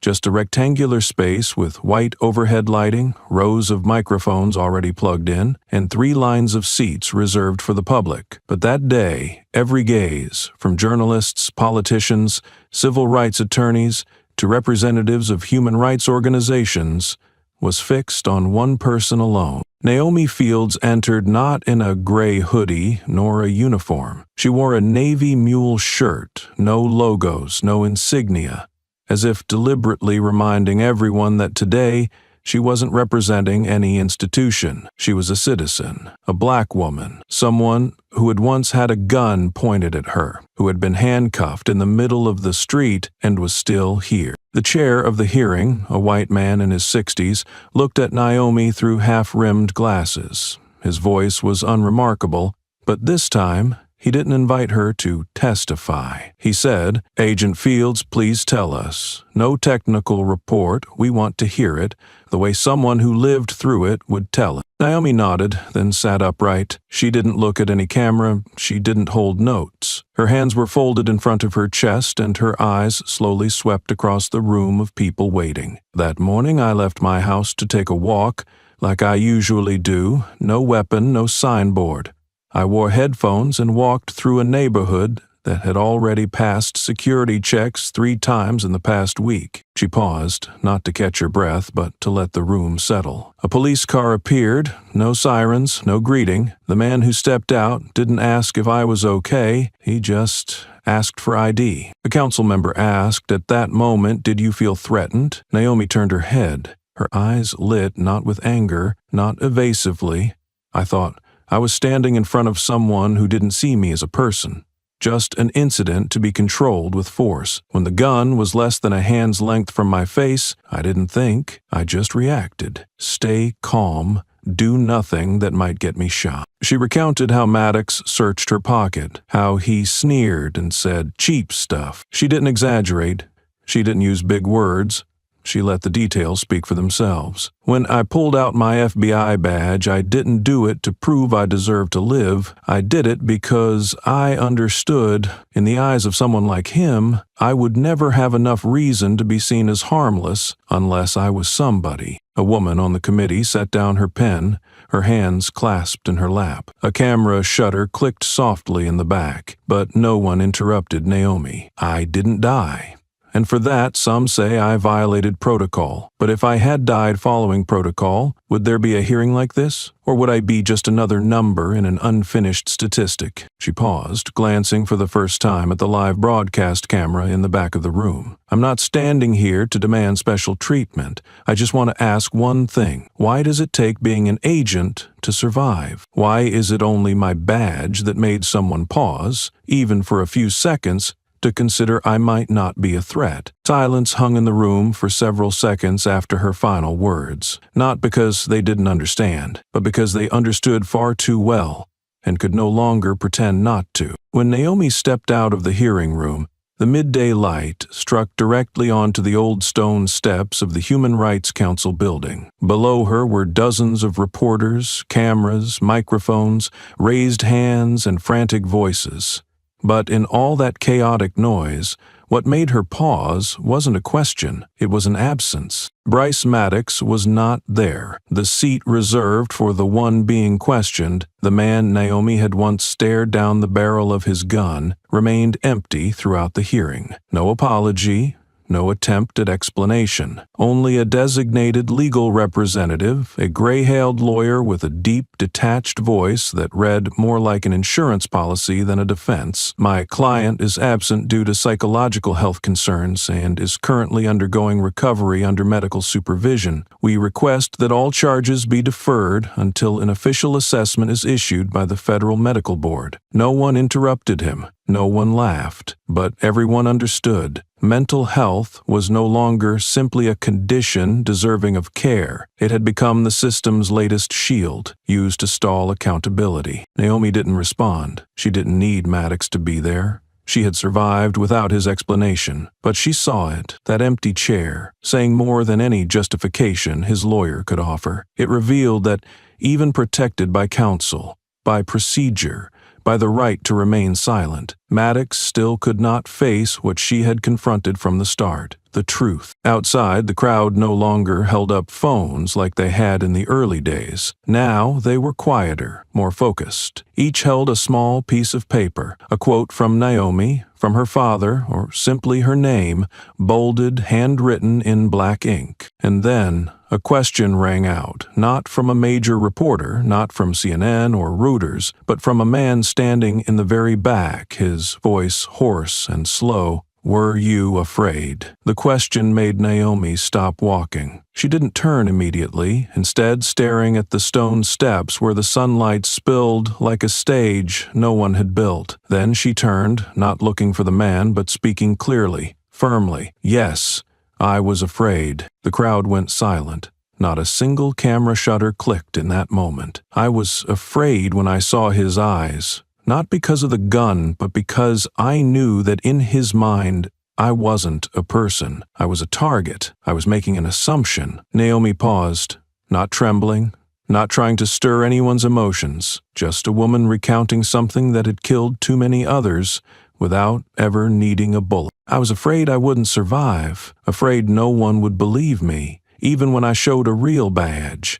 Afraid that everything I'd done over 11 years would be erased by one trigger pulled by someone who didn't want to listen. Then she looked straight into the camera, for the first time in this long stretch of days spent under the gaze of others. But I did. She took one more step down the stone steps. Fear is instinct. Stepping back is a choice. I chose not to step back. A young reporter on the left took out a pen, then set it down again, as if realizing nothing more needed to be written. The man who had asked the question, the first to break through the wall of scripted inquiries, stood still, eyes on Naomi like he had just regained part of his voice. And in that moment, Naomi understood. Today wasn't the day she won. It wasn't the day the system bowed, but it was the day she survived, without needing to apologize for it. She turned, stepped into the waiting car.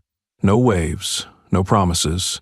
But behind her the crowd remained, no chants, no flags, just silence, because sometimes what must be preserved isn't the noise. It's a single sentence, clear and irreversible. I was afraid, but I did not step back. The first leak appeared like a spreading ink stain across what had seemed like a sealed file. Maddox's disciplinary files, surface previous, formed for terrestrial, grubs/stops.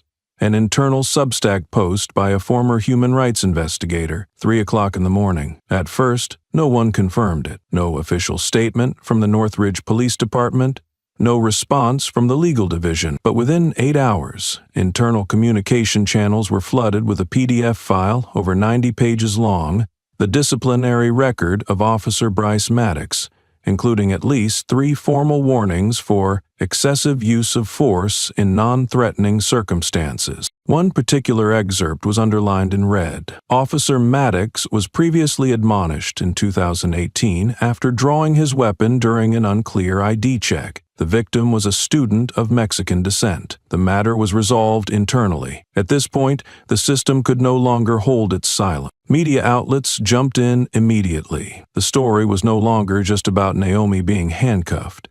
It had become a broader question. Why was an officer with Maddox records still authorized to carry a weapon? The Atlantic published an article titled, "The Man Behind the Badge: What We Didn't Know About Officer Maddox." The piece explored how disciplinary records were buried through internal protocols. After each complaint, Maddox was rotated into an administrative role for a few months, then quietly returned to field duty. No formal disciplinary action, no criminal record, just silent punctuation marks within the system. A ProPublica journalist posted a tweet that shook the conversation. 3 warnings, 2 closed investigations, and still authorized to patrol with a gun. The system doesn't just protect misconduct, it reproduces it. Within 24 hours, at least 5 independent investigative television programs reopened cases previously dismissed for lack of evidence involving Maddox. One of them revisited a case from 2019.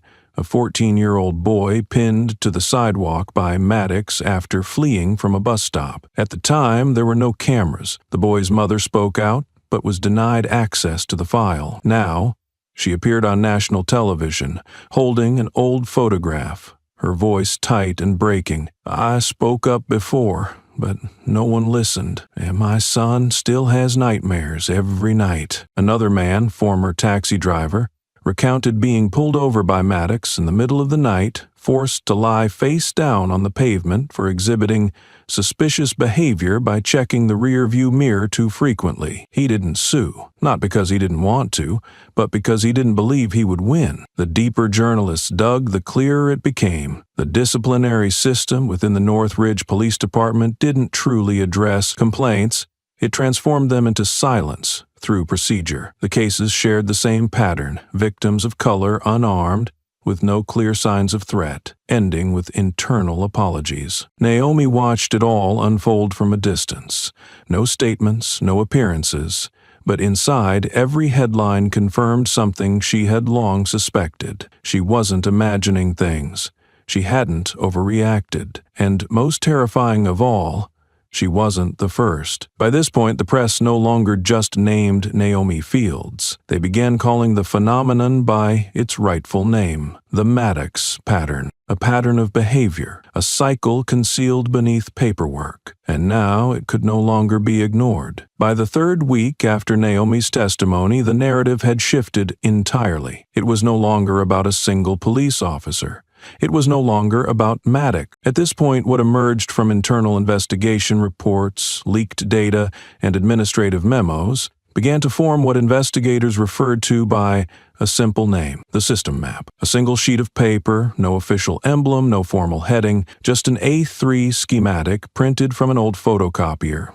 Boxes linked by red arrows. Who knew? Who approved? Who looked away? Who redirected the file? At the center of the map was the name Bryce Maddox, underlined twice in bold. Surrounding him were departments, supervisors, HR heads, and evaluation officers, each with a role, a signature, a report marked insufficient evidence. A short italicized sentence sat in the corner of the diagram. You don't need an order to cover up, just silence long enough. This map was never officially released. It was sent anonymously to newsrooms, independent journalists, human rights organizations, and especially to one name well known in investigative circles: Maya Quinn. Maya had once been an investigative reporter for the Boston Mirror, but left the mainstream press after her series on police abuse was indefinitely postponed for legal reasons. Since then, she has created her media platform, no ads, no sponsors, funded only by reader donations. When Maya received the map, she posted a single line on Twitter: "This is a model, not an incident." Her first expose went live 4 days later. The headline was not dramatic. the machine that let him do it and do it again. In the more than 4,000-word piece, Maya traced every report deleted from the system, every internal email that shifted a case from minor discipline to on-site re-education. Every time Maddox was reassigned, then quietly returned to the same position within months. There was no grand conspiracy, no shadowy mastermind, just a system operating with clockwork precision, where no one outright lied, but everyone chose not to tell the whole truth. In the final paragraph of her article, Maya wrote, "Maddox is not the exception. He is the most visible symptom of a formula that has existed for decades, and if we only remove individuals without dismantling the blueprint, then the next incident won't begin with a shout, but with a familiar glance. Suspicion first, verification later." The piece spread like wildfire through a dry field. Within 48 hours, it was shared over 3 million times. A wave of legal experts, former investigators, and retired police officers echoed the same sentiment. Finally, someone dares to say it. Systemic failure is structure, not accident. At the IID office, the internal map was printed and pinned at the center of the strategy room wall. No one claimed authorship, but everyone understood the time had come for the system to investigate itself. Meanwhile, Naomi, from a quiet apartment on the east side of the city, glanced at the printed map on the front page of the paper and said just one sentence to the former colleague who had come to visit, "No more applause needed, just more knocks on the doors that used to stay shut." She knew her part in the story wasn't over, but the voice telling it had begun to change. And that was what she had hoped for most, that the truth would continue, even if the first speaker no longer stood at the podium. Then, on a mid-month morning in the southern outskirts of South Bend, a figure thought to have disappeared from the narrative suddenly reappeared, bringing with him a statement, a thick envelope, and a name that had never before been disclosed. The story branched, and this time, the truth didn't come from data. It came from the memory of someone who once stood behind the final door Naomi had never been able to open. That morning, the sky didn't rain, but it felt heavy, as if a storm had just passed through in the night. Naomi stepped down from the dark gray car, her shoes pressing gently into the damp gravel. Ahead was a low wooden house, its paint peeling with age, the fence leaning to one side, the gate left unlocked. She hadn't come under official orders. No one had sent her.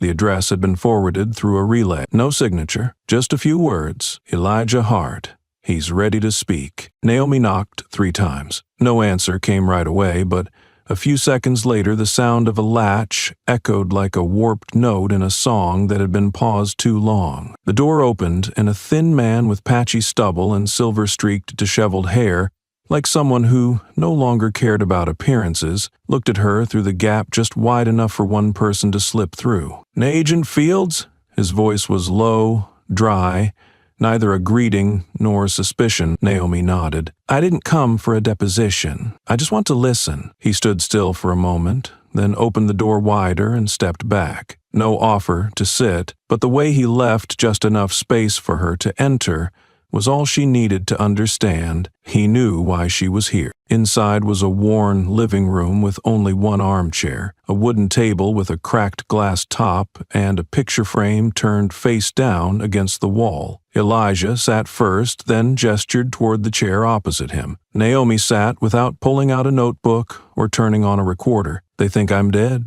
he said, his eyes not on her but staring out the sunlit window. "In 2015, I was the first to file a complaint against Maddox, not because he pulled a gun, but because he laughed." Naomi didn't interrupt. She let him continue, as if each word was clawing its way out after being imprisoned too long. "I was pulled over for speeding, even though there was no radar used. He made me lie on the ground, boot on my neck. I told him I was a teacher. He just laughed. Teachers lie too. I reported it. There was a file, a statement, but no one ever called back. The next week I was suspended from teaching. The following month my wife left, and then, one night, my car exploded in the front yard." Naomi froze. "Did you report it to the police?" Elijah let out a dry laugh. "They were the ones who called me to the scene. Then an inspector pulled me into his car and said, This is the first and last time. Don't lose more than you already have." A long silence followed. Naomi's hands clenched gently in her lap. Elijah reached into a drawer and pulled out an old envelope, inside of which was a copy of the statement he had submitted, never retrieved from any official system. "I kept it, not because I want revenge, but because I need to remember I was right." He slid the envelope across the table toward Naomi. "I've got nothing left to lose, but I saw you, standing there, not backing down, so I figured maybe it's time I stopped running." Naomi took the envelope, both hands resting lightly on the paper's edge. She didn't say thank you, it wasn't necessary. Between two people who know what silence enforced by violence feels like, there is only one thing sacred enough to pass between them, the truth that hasn't been bartered. When Naomi opened the envelope, the first thing she saw wasn't administrative paperwork or formal letters. It was an old notebook, black leather cover, peeling corners, long frayed binding. No name, no symbols, just a deep scratch along the edge, like a scar. Elijah said nothing as she turned the first page. Slanted handwriting emerged.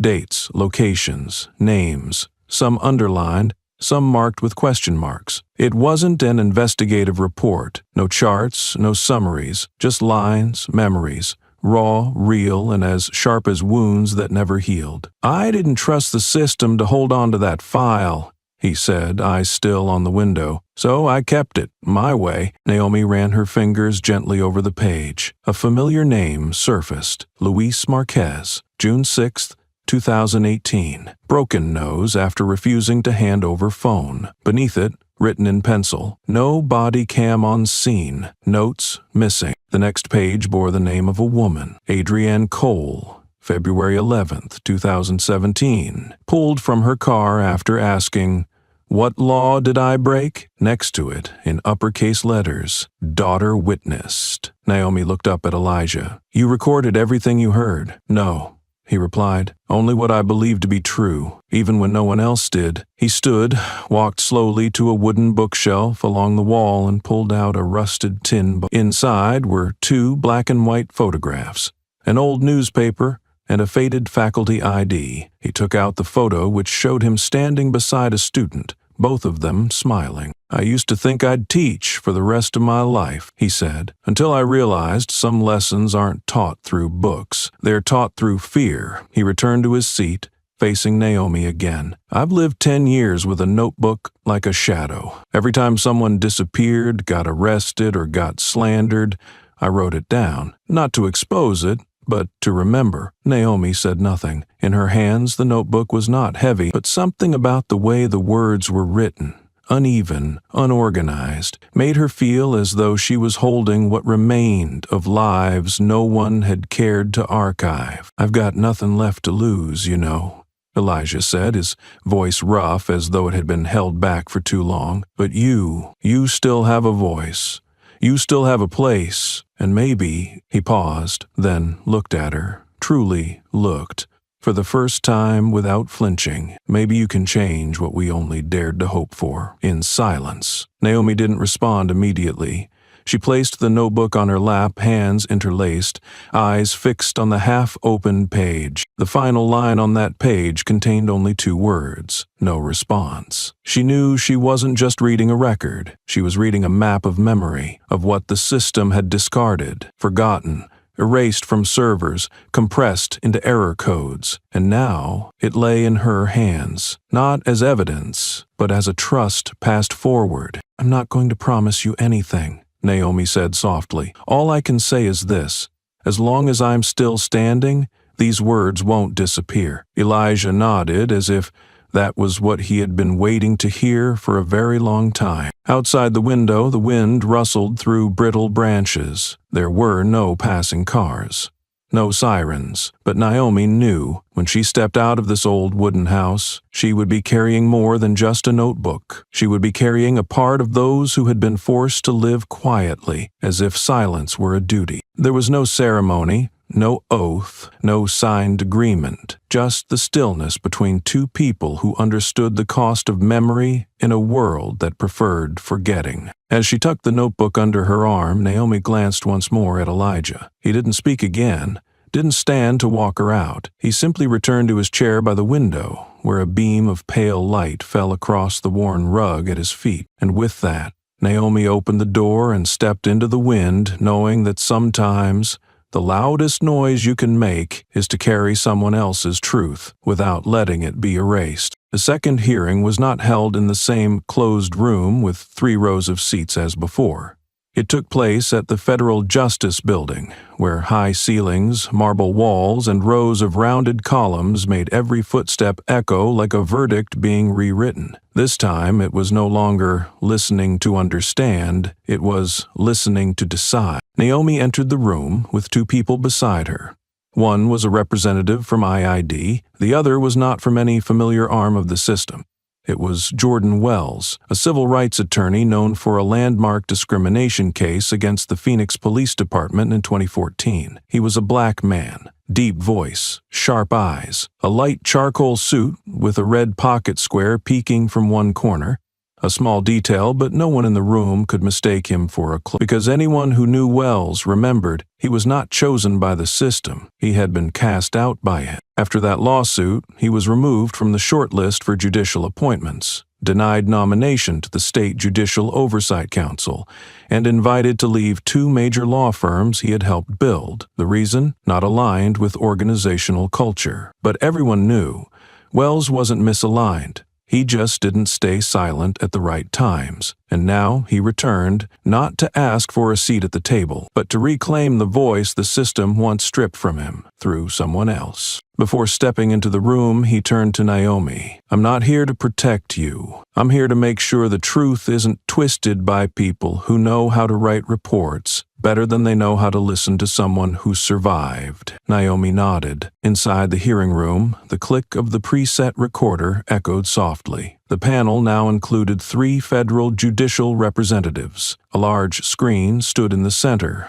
ready to display approved evidence. The air was heavy. Everything was in place for rebuttal, even though no one said it aloud. At the opening, the chair announced, "This hearing is to determine the extent of procedural violations in the events of April 4th, as well as the accountability of related agencies." Jordan Wells stood, took 1 step forward, and didn't look at a single page. "Before we determine who violated procedure, perhaps we should first ask, what procedure exists?" He placed a copy of Elijah's notebook on the podium. "It's not an official file, but it's not fiction either. It's a list of those who were beaten, humiliated, and threatened with death. None of them were invited to testify, but if today you want to understand what went wrong, then they are your first witnesses." One person on the panel furrowed their brow, another lowered their head to scribble something down. Jordan kept speaking, voice steady, no need to raise it. "I was pushed out of this system for saying this. When a black man has a knee on his neck, what's frightening is not just the officer doing it. It's that his file made it through 3 levels of clearance and no one asked a question. Now, when Naomi Fields, a federal agent, is handcuffed on camera, you call it a singular incident. But tell me, how many singular incidents does it take before we call it a pattern?" No one answered. Wells didn't need them to, because the question wasn't for a reply. It was meant to expose the silence. Naomi sat behind him, eyes fixed on the hand he had placed atop the notebook. It was no longer a piece of evidence. It was an undercurrent. The buried fears never allowed in court, now given voice by someone who knew the cost of speaking. When Naomi stepped up to the witness podium for the second time, the room still held the same white lighting and the soft hum of the recorder, but the air had changed. No longer was she a woman caught in a storm. She was a survivor, facing the machine that once tried to grind her down, with paperwork, with silence, with the denial of a person's worth simply because she didn't fit a default file. She didn't need an introduction. Everyone in the room knew who she was, just as they had always known about the reports that never got printed, the clips trimmed by 2 missing seconds, and the complaint letters that never landed on the right desk. Naomi sat upright. She didn't lean back. She didn't place her hands on the table. She kept them clasped in her lap, a gesture that was both protective and a quiet reminder to herself that even having survived, standing here, she was not yet safe. A member of the panel spoke first. "Agent Fields, After everything that happened, do you still believe the system you serve deserves your trust?" Naomi did not answer immediately. She looked to her left, where a stenographer was typing out every word, then to her right, where Jordan Wells gave a quiet nod, and then she looked straight ahead. "I'm not here to speak on behalf of the system. I'm here to remind it that I'm still here." No one on the panel moved.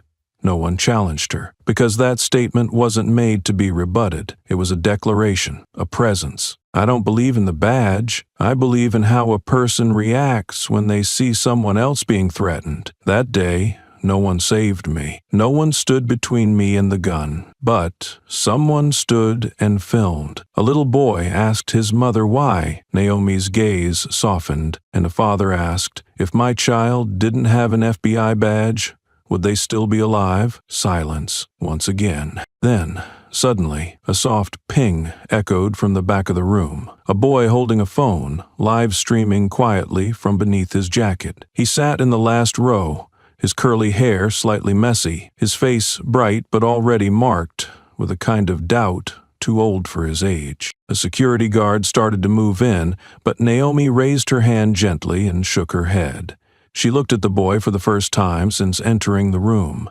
The boy looked back at her, then turned the camera forward. His voice rang clear through the phone's speaker. "If you're scared of her just because of her skin color, are you scared of my mom too?" No one moved. He didn't speak loudly, but the question cut through the entire hearing room. And this time, it wasn't Jordan Wells, it wasn't Naomi, and it wasn't any journalist. It was a child asking the one question the entire system could no longer ignore. A member of the panel, the oldest with silver hair, gently touched his forehead. Another bowed his head, not out of emotion, but because they knew, once again, those seen as outside the system had said what the system had long tried to avoid. Naomi looked at the boy. She didn't say thank you. She didn't nod. She just held his gaze long enough for him to know, in this world, a question asked at the right time is also an act of resistance. She turned back to face the panel. "I don't need anyone's sympathy. I need you to answer that boy with action." When Naomi left the room, the late afternoon sun was slanting in, but the light this time didn't only come from the sky. A message had just appeared on her phone with no sender name. 5th floor.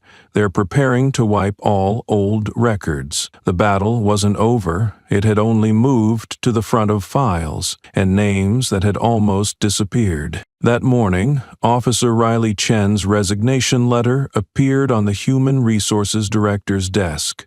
Before he even entered his office, there was no press conference, no dramatic announcement, just a brown envelope neatly clipped to her personnel file. The white sheet inside held only 3 short paragraphs. "I no longer believe I can fulfill my duty while wearing this uniform, if doing so means standing in silence when injustice unfolds in front of me. I stayed silent when Naomi Fields was frisked, when her badge was yanked, when she was handcuffed in the street. I chose not to act.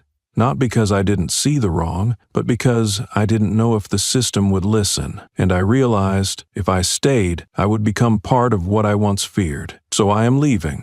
Not to run away, but so I won't turn away again." No bold ink signature, no tears or accusations. Riley simply placed her badge next to the envelope and exited the precinct through the back door, like someone who needed no one to see her off, because she had failed to see herself off for the past 3 years. But by that very afternoon, a scanned copy of her resignation had surfaced on the Northridge Police Department's internal network, no sender identified, but accompanied by a handwritten caption, "We still have choices, and sometimes the first choice is to stop pretending we didn't see." In a small cafe on the west side of the city, 6 young officers, none with more than 5 years on the job, sat around a square table, the warm yellow light casting a glow over laptops, sticky notes, and phones flickering with news alerts. They weren't in uniform, but their eyes made it clear they were no longer willing to look away. The first to speak was Torres, 28, Latino. "We're not activists, but we can't stay in a system that keeps blaming individuals every time." Another officer, Avery, A white woman and daughter of a veteran cop nodded slowly. "My dad taught me never to bow my head when I'm wrong, but he never taught me what to do when the one in charge is wrong, and I know it." That night, they created a private internal forum called We Won't Look Away. It wasn't made public on social media. No official statements were issued. It was simply an encrypted space where younger officers could submit internal reports without being edited, where they could describe troubling incidents without being told to soften the language. Within 2 days, over 90 members had joined. One wrote, "I used to think there were only 2 options, fall in line or walk away. Now, I know there's a third. Stand still and face it." By their 3rd meeting, the group decided to post a short statement on social media, signed collectively as a group of officers who still believe in human dignity. The statement was only 3 sentences long. "We studied the law, but we want to do what's right, not just what's legal. We don't speak for the entire force, but we won't stay silent on their behalf. We swear we won't look away, even when the one standing in front of us wears a badge, not plain clothes." Naomi received a link to the forum in an anonymous email containing only 2 words, "Look inside." She didn't know who sent it, but after reading the 10th entry, she smiled. Not because the system was changing, but because the people inside it had started to pull themselves out from under its shadow. And sometimes that is the first step that allows everything else to begin. That afternoon, Naomi sat alone on the stone steps of the old Northridge Police Department headquarters. No cameras, no live stream, no hashtags, just her, the evening light casting across her cheek, and Elijah's black notebook still tucked into her coat pocket. The headquarters was about to undergo a federal investigation. They had received the official notice that morning. Internal units, servers, and electronic records would be sealed. A special team from Washington was scheduled to audit all behavior suggestive of systemic misconduct. The phrasing was by the book, by protocol, by the same rules the system always used, to avoid confronting its conscience. Naomi didn't smile. She felt no satisfaction, because she knew it had come too late for too many. At the far end of the courtyard, a group of young officers just off shift quietly nodded to her. She returned the nod. In their eyes, Naomi wasn't a legend. She was simply the person who stood still when standing still was the hardest thing to do. She thought of Riley Chen. Her resignation didn't change the tide, but it left a vacancy, one that others couldn't fill with compromise. And sometimes, that space is exactly where reform began. She thought of Jordan Wells, who had returned to the hearing room not to win, but to remind people who was truly paying the price for policy delays. And she remembered the child's question. "If you're afraid of her because of her skin color, are you afraid of my mom too?" No resolution could ever fully answer that. Naomi rose, back straight. She walked a few steps across the dark brick ground, then stopped. Someone had once asked her, "Do you think you've helped change anything?" That day, she didn't have an answer. But now, as she looked up at the building that once held her, that once ignored the badge she held out, she thought, reform doesn't start in Congress. It starts in private acts of courage. No one quoted her. No one stood beside her, clapping. But that didn't matter, because she understood. If a young officer dares to hesitate when a colleague crosses the line, if a mother dares to record instead of turning away, if a child dares to ask the question adults avoid, that is where reform begins. Not from forums, not from chambers, not from red stamps, but from each choice made without bowing, quiet, lonely, but strong enough to carve a path for something new. 3 weeks after the federal investigation was officially launched in Northridge, a small brown parcel was delivered to the National Civil Rights Museum in Montgomery, Alabama. The recipient was the Director of Exhibitions for Witnesses of the Truth, a special gallery dedicated not to artifacts of victory, but to the quiet endurance of survival. Inside the box was a small wooden case lined with deep blue velvet and a silver-toned metal badge, its edges dulled by sweat and time. Faintly etched on its surface were the words, "Naomi Fields, FBI, Level 4 clearance." There was no accompanying letter, no explanatory note, only a small QR code affixed to the bottom of the box.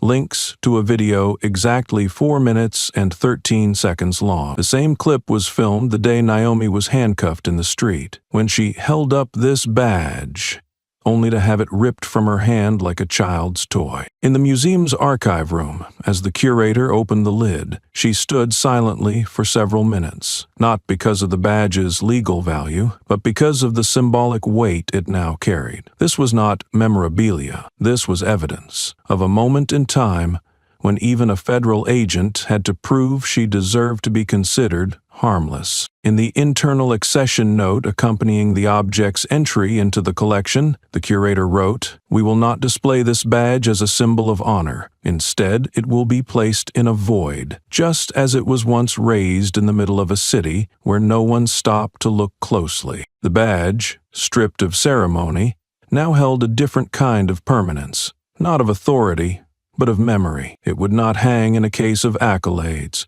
but in a space where silence once stood, a reminder that sometimes the most powerful truths are the ones no one wanted to see until it was too late. Naomi did not attend the artifact induction ceremony. She did not give a speech. She did not sign her name. But in a rare interview with an independent filmmaker, she said, "I didn't need to keep that badge, because its real value was never in my pocket." She paused, then added, "If it takes a badge to remind people that I am a person, then I don't need to keep it. But I want people to see it, to touch it, and to ask, why did it take this for her to be spared?" 1 month later, the badge was placed in its glass case. There was no nameplate for Naomi, no lengthy biography beside it, only one sentence engraved on the wall behind it. "Not everyone carries a weapon, but anyone can become a target. And sometimes the only thing standing between you and the barrel of a gun is a badge, not enough to save you, but enough to prove you were ever there." 3 days after the National Civil Rights Museum announced it would display Naomi Fields' badge as a symbolic artifact, the governor's office of the state of South Bend issued a special invitation. It did not come with the ceremony. It arrived in an envelope with no seal, no press release attached. But inside was a note, handwritten in blue ink. "We would like to hear from you, not as a subject of investigation, not as a headline, but as a voice we should have listened to earlier." Naomi did not reply right away. She left the envelope on her desk, beside the notebook from Elijah and the printout of the museum plaque. Outside, the late afternoon sun filtered through the blinds, tracing lines across her shoulder, and though she said nothing, she knew the fight was not over, but this time she would not walk in alone. A state-level honor ceremony, a grand stage, national press, a gold-framed certificate accompanied by the Civil Justice Medal. The letter included the line, "This is an occasion to honor your courage, as someone who stood for the voices of those who could not speak for themselves." Naomi did not respond right away. She folded the letter, placed it beside Elijah's black notebook, and went back to steeping her tea, as if it were just another misdelivered bank flyer. That evening, her representative, a young female attorney from IID, called,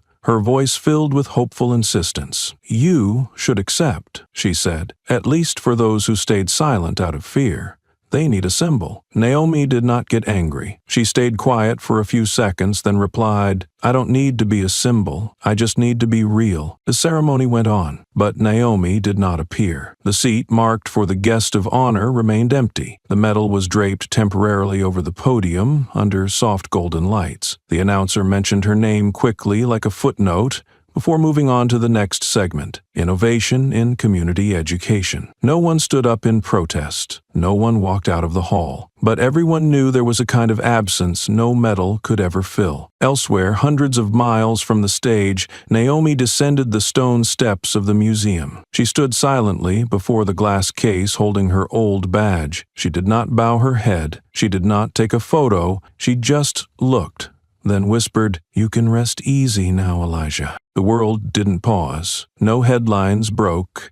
But somewhere, across time and memory, a promise had finally been kept. A museum guide stood several meters away, recognizing her. He started to approach, then stopped when he saw she didn't turn toward him. She hadn't come here to be greeted. She came to confirm that what she had once survived to tell was now present in a place no one could erase. On the train ride back, a little girl around 10 years old sat across from Naomi, staring at her. After a few minutes, the girl asked quietly, "You're the lady in the video, aren't you?" Naomi smiled. She neither denied it nor confirmed. The girl continued, her voice soft, as if afraid someone might cut her off. "Weren't you scared?" Naomi tilted her head to look out the window. The rows of trees receded behind them, and she said, "Of course, but fear isn't a reason to stop being yourself." The girl fell silent.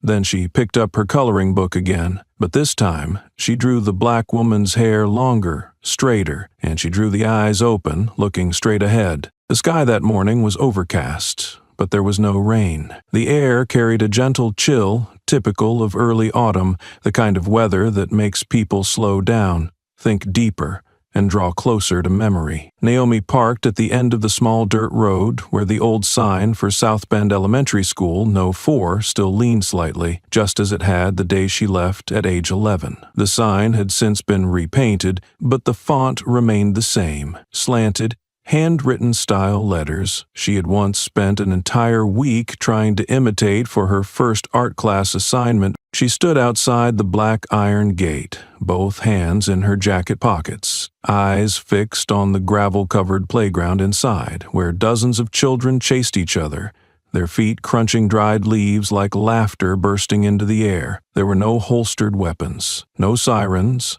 no adults shouting, "Stop right there," no suspicious glances, only a world in which, perhaps, everyone deserved to grow up. A brown-skinned girl skipped rope near the fence. Each swing of the rope hit the ground in a steady rhythm, her braided hair bouncing with the motion. Beside her, a blonde-haired boy sat drawing on the pavement with a piece of white chalk. No one looked at each other like strangers.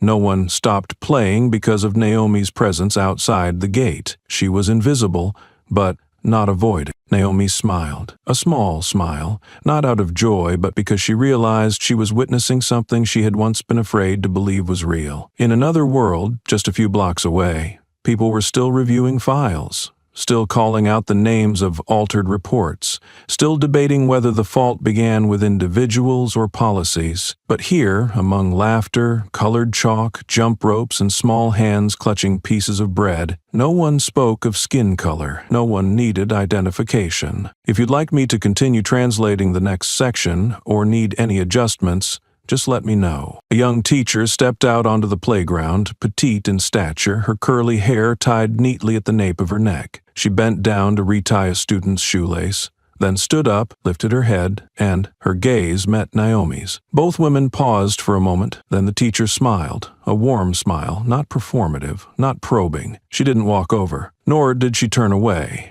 She simply nodded subtly, as if to say, "I don't need to know who you are, but if you're standing there for something true, I see it." Naomi returned the nod, slow and measured. There was a time when she used to ride her bike through that very gate. Once, she had been punished by the principal for fighting with a child who called her Chocolate Girl, and there was a midday in June when she was 12 years old. Standing at the edge of the basketball court, hearing the first gunshot of her life echo from an alley nearby. Memories don't disappear, they simply recede. She took a deep breath, as if trying to hold on to the quiet air the schoolyard carried, so that if anyone ever asked her, "Why haven't you given up yet?" she could simply say, "Because I once saw a place where no one was afraid." Naomi turned around, not with reluctance, not to capture a photo, She hadn't come to close a chapter, only to make sure the future she had fought for was still there, peaceful,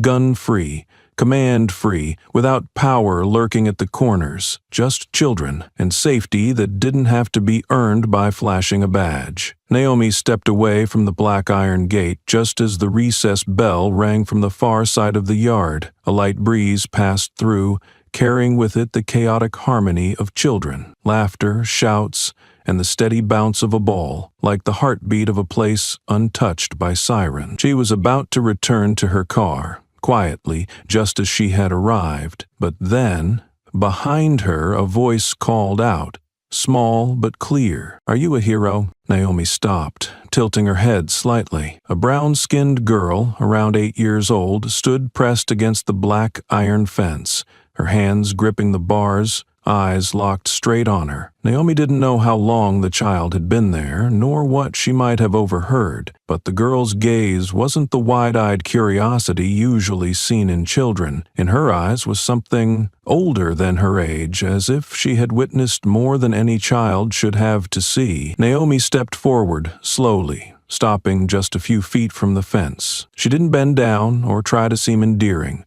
She simply stood there, looking at the girl, the way adults look at someone, not for their age, but for the truth they'd just dared to say. "No," Naomi said, her voice low but gentle. "I'm not a hero." The girl tilted her head, not disappointed, just waiting for what would come next. Naomi drew in a quiet breath, then continued, her voice deliberate. "Just didn't run." She didn't know why she chose those words, maybe because they were the most honest ones.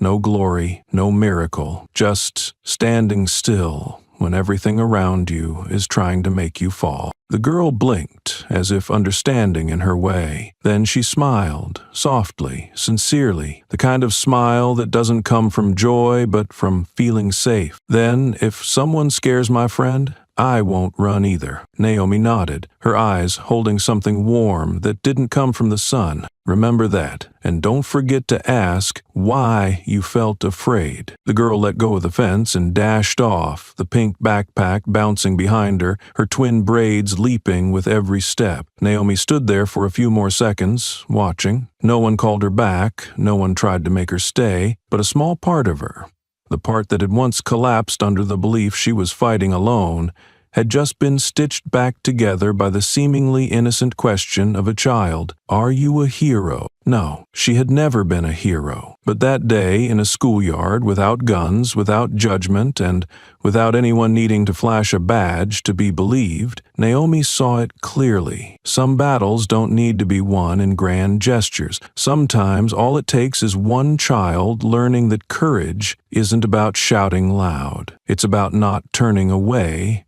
A message from a national news reporter sent to Naomi's assistant at the end of August received only a brief reply. "Ms. Fields is not currently accepting invitations for interviews, panels, or honors. Please reach out again later." There was no scheduled date, no public statement of refusal, but everyone understood Naomi Fields had withdrawn from all spotlights.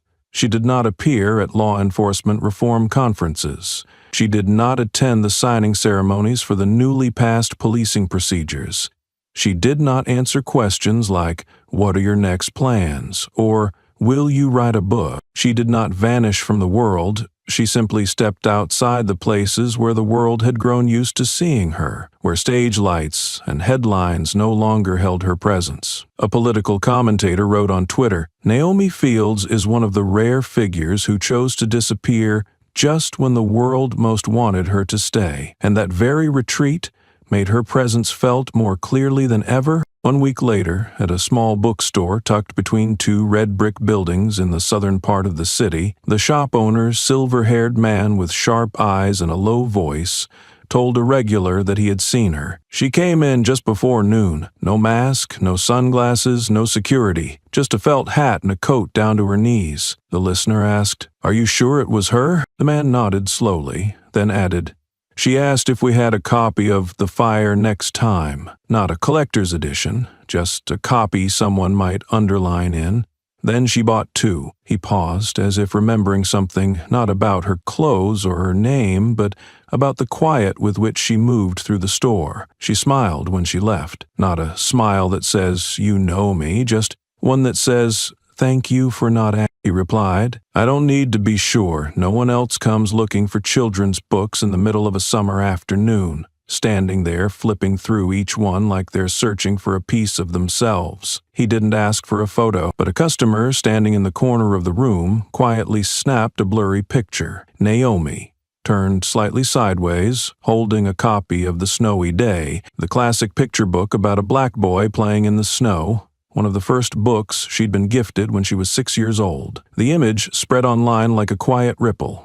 No hashtags, no political captions, just a single line written by the person who took it. She didn't choose to be named, but she still went to buy books for a better world. In the photo, Naomi wasn't accompanied by anyone. She carried an old canvas tote, paid in cash, and nodded to the shopkeeper before stepping outside, leaving behind rows of yellowed books and a warm hush like sunlight dust at noon. No one knew where she went after that. No new address surfaced. But in the memories of those who had witnessed her stand-up, her absence became part of what she once said, "I don't need to be a symbol. I just need to live honestly." And sometimes living honestly means not continuing on a stage someone else built for you, but choosing instead to walk slower, through places where you were once just a child, where dreams didn't need credentials, and courage didn't need to be photographed. Since Naomi Fields withdrew from public life, no one has known exactly where she is, but strangely enough, people still talk about her. Not through headlines, not through awards, but through scattered stories, fragments of memory, like petals someone once held couldn't keep, but still remembers the scent of. A bus driver said he once drove a woman who looked just like Naomi, sitting in the back row, reading a book the entire ride. He couldn't be sure it was her, but those eyes, the way she looked up and nodded when he said, "Have a peaceful day," he could never forget. An elderly newspaper vendor said a black woman once stopped to buy a copy of the South Bend Daily, then handed over $2 extra for the next morning's paper. "I asked if she'd be back," the woman said, "and she told me, 'I'm not sure, but today, I still want to know what's happening in the world." A third grader wrote in a language assignment, "She was the first woman I saw stay standing when someone did her wrong. Not yelling, not fighting back.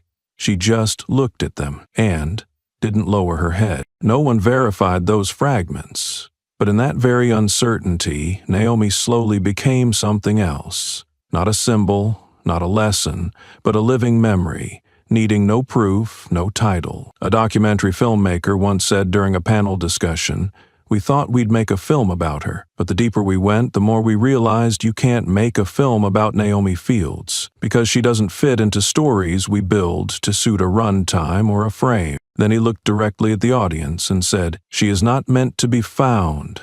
She is meant to be remembered," and everyone understood. Naomi no longer needed to appear anywhere, because she had already been there, at the right moment, in the right way, at the right cost. What remained was not about where she walked next, but whether others dared to take steps after seeing that she had once stood still. She did not have a bronze statue, no street bore her name, but somewhere, perhaps someone is facing a hard decision, whether to speak up or stay silent, to step forward or pull back, and they remember a woman who once raised a badge in the face of a gun, not to flaunt authority, but to defend the right to exist. And in that moment, they do not ask, "Where is Naomi?" They only ask, "If it were her, would I look away?" The letter was sent by regular mail, handwritten in blue ink on lined notebook paper. No envelope with a logo, no clear recipient listed, but people knew who it was for from the very first line. "Dear Miss Naomi Fields, I am the mother of a 4th grade student at 13th Street Public School. I am writing this letter not because I know you, but because my daughter does." The woman, who did not leave her name, wrote that her daughter used to be a quiet child, always avoiding arguments, and often shrinking her shoulders when blamed, too afraid to speak up. Every time something unfair happened in class, Friends getting bullied, a teacher placing blame by mistake. The little girl would bow her head and pretend not to see until the day she saw a video. It was the clip where you stood in the street, being handcuffed, and you didn't scream, didn't resist. My daughter asked me, "Mom, why didn't she run?" I told her, because she knew she wasn't wrong. Since that day, I've seen my daughter change. The mother shared that a few weeks later, her daughter stood up in the middle of class to defend a friend who had been wrongly accused. The girl said, "I don't think she's lying. I think people need to listen more closely." There was no applause, but from that day on, her daughter no longer lowered her head when walking down the school hallway. "You don't know my child, but my child found herself because of you." At the end of the letter, the mother added one more line, slanted and shakier than the ones above. "If you read this letter, please know that you have done something no one can undo. Made a child believe that telling the truth is not a crime." Around the same time, at a public high school on the west side of South Bend, a group of senior students began a small project, originally just an extracurricular assignment suggested by a teacher. Choose an inspiring figure and create a presentation poster. They chose Naomi Fields, but instead of a poster, they launched an internal school forum called The Naomi Project. Schoolyard Justice. The homepage featured just one sentence: "This isn't a space to tell inspirational stories. It's a space to learn how to stand tall without a microphone." In less than 2 weeks, more than 400 students subscribed. The project collected reports of students being unfairly punished, silenced by racial bias or vague policies, and submitted them to the school board through a private channel, no names required. A young teacher shared during the end-of-month faculty meeting. "They started writing anonymous letters, but I could tell those kids weren't writing out of anger.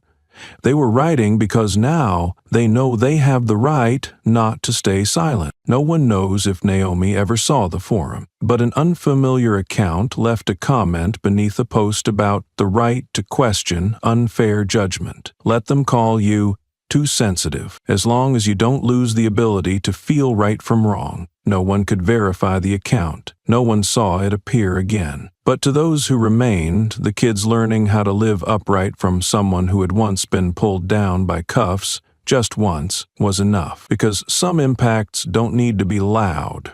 They just need to continue through someone else's hands. The third letter arrived on a rainy afternoon. No special stamp, no organizational logo, just a plain white envelope, the black ink slightly smudged at the top left corner, as if the writer's hand had trembled while writing the address. Naomi opened it. Inside was a folded sheet of paper, handwritten in even, slightly old-fashioned script, like someone more accustomed to writing reports than sharing emotion. "To Naomi Fields, I am Henry Whitaker, former police lieutenant, retired since 2017. I'm not writing this letter to apologize, because I know that what's in the past cannot be scrubbed clean with a single act of remorse. But I am writing because I need to say what I didn't dare to say while I was still in uniform." Naomi read slowly. The sentences weren't smooth like public statements, but within each stroke of ink there was something undeniably real. A man who had once believed himself righteous, now sitting face to face with a truth he had long turned away from. I witnessed Maddox overstep his authority many times.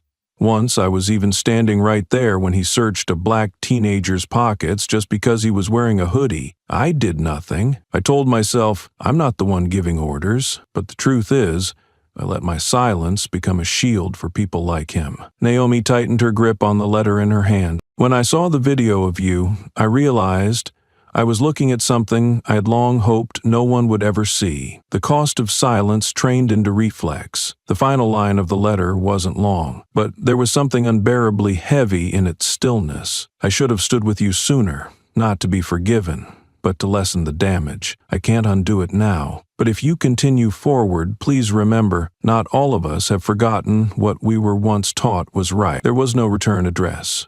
No contact number, just a name, a statement. Naomi folded the letter and placed it next to the handwritten notes from children, the online article quotes, and the crayon drawing from a little girl who once asked if she was a hero. She never intended to become a symbol, but through letters like these she understood sometimes the silence of one person can spare another from a lifetime of being silenced. And with that, she had enough reason to move forward into another day, not needing her name etched in gold, only needing to know she no longer walked alone. File number 873. M had been closed 3 times over the past 7 years. Name, Bryce Maddox. Subject, excessive authority, unreasonable use of force, and violations of human rights during duty. Current status, reopened as a criminal investigation. This news wasn't published in any official bulletin. No press conference, no photographers are stationed outside headquarters, but inside the internal system of the North Ridge Police Department,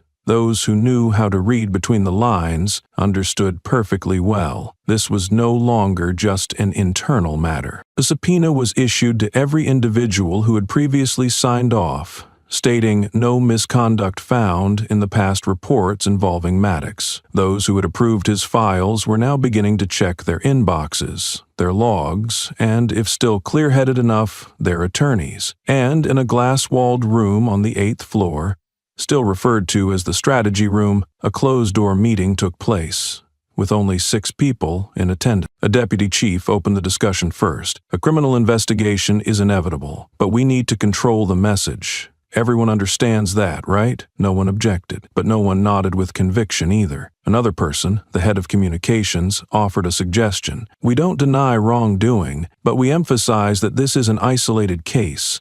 One individual not reflective of the entire force. An older man, voice thick with tobacco, pressed his lips together and said, "They don't believe in the term isolated incident anymore. Don't use it again." Inside that room, no one dared admit it out loud, but they all knew this wasn't about one man. It never was. It was about a pattern, long ignored, long protected, and now, finally, too visible to be buried under any more memorandums or media statements. The room fell silent, because the truth was, this time they couldn't talk their way out of it, because this time there was evidence. There was data, there was a survivor, and worse, there were thousands of people watching every word they were about to say. That was why, when Elijah Moore, the youngest officer in the room, only 32, hair not yet graying, hands never having trembled while signing off, finally spoke, everyone was caught off guard. He didn't interrupt anyone, didn't raise his voice. He simply looked at the strategic flowchart projected on the screen and said, "We don't need to protect the department. We need to protect justice." The words dropped like a small pebble onto what had seemed a still surface, rippling outward in waves. Someone turned to him, voice not angry but cold. "Do you know who you're talking to?" Elijah nodded, eyes fixed on the red text on the slide. "Minimize media, damn it." "That's exactly why I'm saying this," he replied. He straightened in his chair, voice steady. "If we keep trying to rewrite the story, shift the spotlight, we're no better than Maddox, only we're using language instead of force." No one interrupted him again. Some stayed quiet out of discomfort, a few out of shame. If the department can only be protected by bending the truth, then maybe it no longer deserves to be protected. The room plunged into a deeper silence. Elijah wasn't expecting immediate change. He knew a single sentence wouldn't reverse a system built over decades, but he also knew at least 2 people in that room would carry those words with them for the rest of the week. And sometimes, change doesn't begin with consensus. It begins with the moment someone stops pretending. The police academy that fall wasn't as full as usual. The class had only 38 cadets, most of them young, never having held a real gun, never having done a night patrol, never having known what it feels like to stand in the middle of a life-or-methy decision in under 4 seconds. Among them was an Asian boy who had just graduated from college, a black woman who had left her job managing a restaurant, and a pair of Latino twins, both of whom applied after watching the live stream of the Naomi Fields incident. On the first morning, the head instructor made an announcement. "Your class will have a special guest speaker. They're no longer on the force, but what they said is still laying the first bricks for the roads you're about to walk. The person who entered the classroom that day was Riley Chen. No uniform, no name tag, just a woman in a simple sweater, holding a cloth bag with several sheets of paper folded many times. She didn't walk fast, nor did she walk like someone carrying a grand message. She walked like someone who had once been in a room just like that, and had once left behind a silence there because she didn't speak when she should have. She didn't start by talking about Naomi. She began with herself. I used to keep my hand gripped on my gun belt, not because I was afraid, but because I didn't know where the rightful limit of power was. I used to think, as long as I didn't do anything wrong, I wouldn't be responsible. And then I saw someone get handcuffed for the color of their skin right in front of me, and I didn't speak up. The classroom went completely silent. No one shifted in their seats. Riley paused. She pulled a small photograph from the cloth bag. It was a picture of Naomi, not during the arrest, but afterward. She was standing still in the middle of a crowd, eyes looking upward but searching for no one. One hand rested on her chest, the other hung loosely by her side. This woman doesn't need us to turn her into a hero. She just needs to know that if it happens again, someone won't stand still the way I once. A young cadet asked, "Do you think you were wrong?" Riley smiled softly. "I think I chose what was easier instead of what was right." She walked up to the whiteboard and wrote 3 words, "Don't look away." I didn't leave the force to undo my mistake. I left to relearn, and now I've come back, not to teach, but to share what I believe. Only you can carry forward. After the talk, Riley didn't head straight home. She turned onto an old street where a diner Naomi used to visit once stood. The place had changed owners, but the paper lantern hanging above the entrance remained. While waiting for coffee, a young female officer approached her. "Officer Riley, right?" she asked. Riley nodded. The young woman continued, "I was just assigned to the frontline patrol. I know your name, because in our group we all pass around the story of the one who didn't speak up the first time but came back to speak in time the second." Riley looked at her but didn't answer right away. Then she lifted the lid off her coffee cup, blew gently on the steam, and said, "Then next time you see someone being treated wrong, you know now. Don't wait for the second time." They both smiled, softly, not because everything was fine, but because someone had chosen to stay, not to hold a title, but to keep a promise. That night, Riley walked home through the old park. The stone bench was still there, leaves still fell with the season. She sat down and pulled out a small slip of paper. It was a note from a rookie sent to her after the morning's session. "Officer Chen, I don't know yet what kind of cop I'll become, but thanks to you, I know one thing. I don't need to be better than anyone. I just need to be brave at the right moment." Riley folded the note and placed it over her heart. For the first time in years, she closed her eyes and sighed, not out of weariness, but because her heart had finally quieted. The news of Elijah Hart's passing did not appear in major newspapers. It was absent from the obituary sections. There was only a small notice in the local bulletin. Retired teacher Elijah D. Hart passed away peacefully in his sleep at age 67. No publicly known relatives. Funeral will be held modestly at Oak Ridge Funeral Home, Saturday, 10 o'clock in the morning. Naomi read the notice silently, not surprised. Elijah had said he was not afraid of dying, only afraid that the memories of others would die with him. On the morning of the funeral, it rained lightly, a drizzle enough for people to pull up their collars, but not enough to extinguish the candles burning on the porch of the old funeral home. The small chapel held only 8 people. 3 were former students. 1 was an elderly neighbor. 1 was a public library worker, and Naomi, standing at the back, unregistered, without introduction. There were no lengthy sermons, no photo slideshows, only a simple wooden table with a black and white photo of Elijah from his teaching days, smiling, holding a piece of chalk in front of a blackboard dusted with chalk residue. Beside it was a small wooden box, not for ashes, but the place where Naomi placed the black notebook Elijah had once given her. The first page was marked with a red thread, where he had written, "No one forced me to remember, but I choose to." After the ceremony, as people slowly left one by one, Naomi stayed behind. She walked over to the table, gently laid her hand on the box's lid, then pulled a sheet of paper from her coat pocket, a handwritten letter, addressed to no one. "Elijah," they had begun to ask.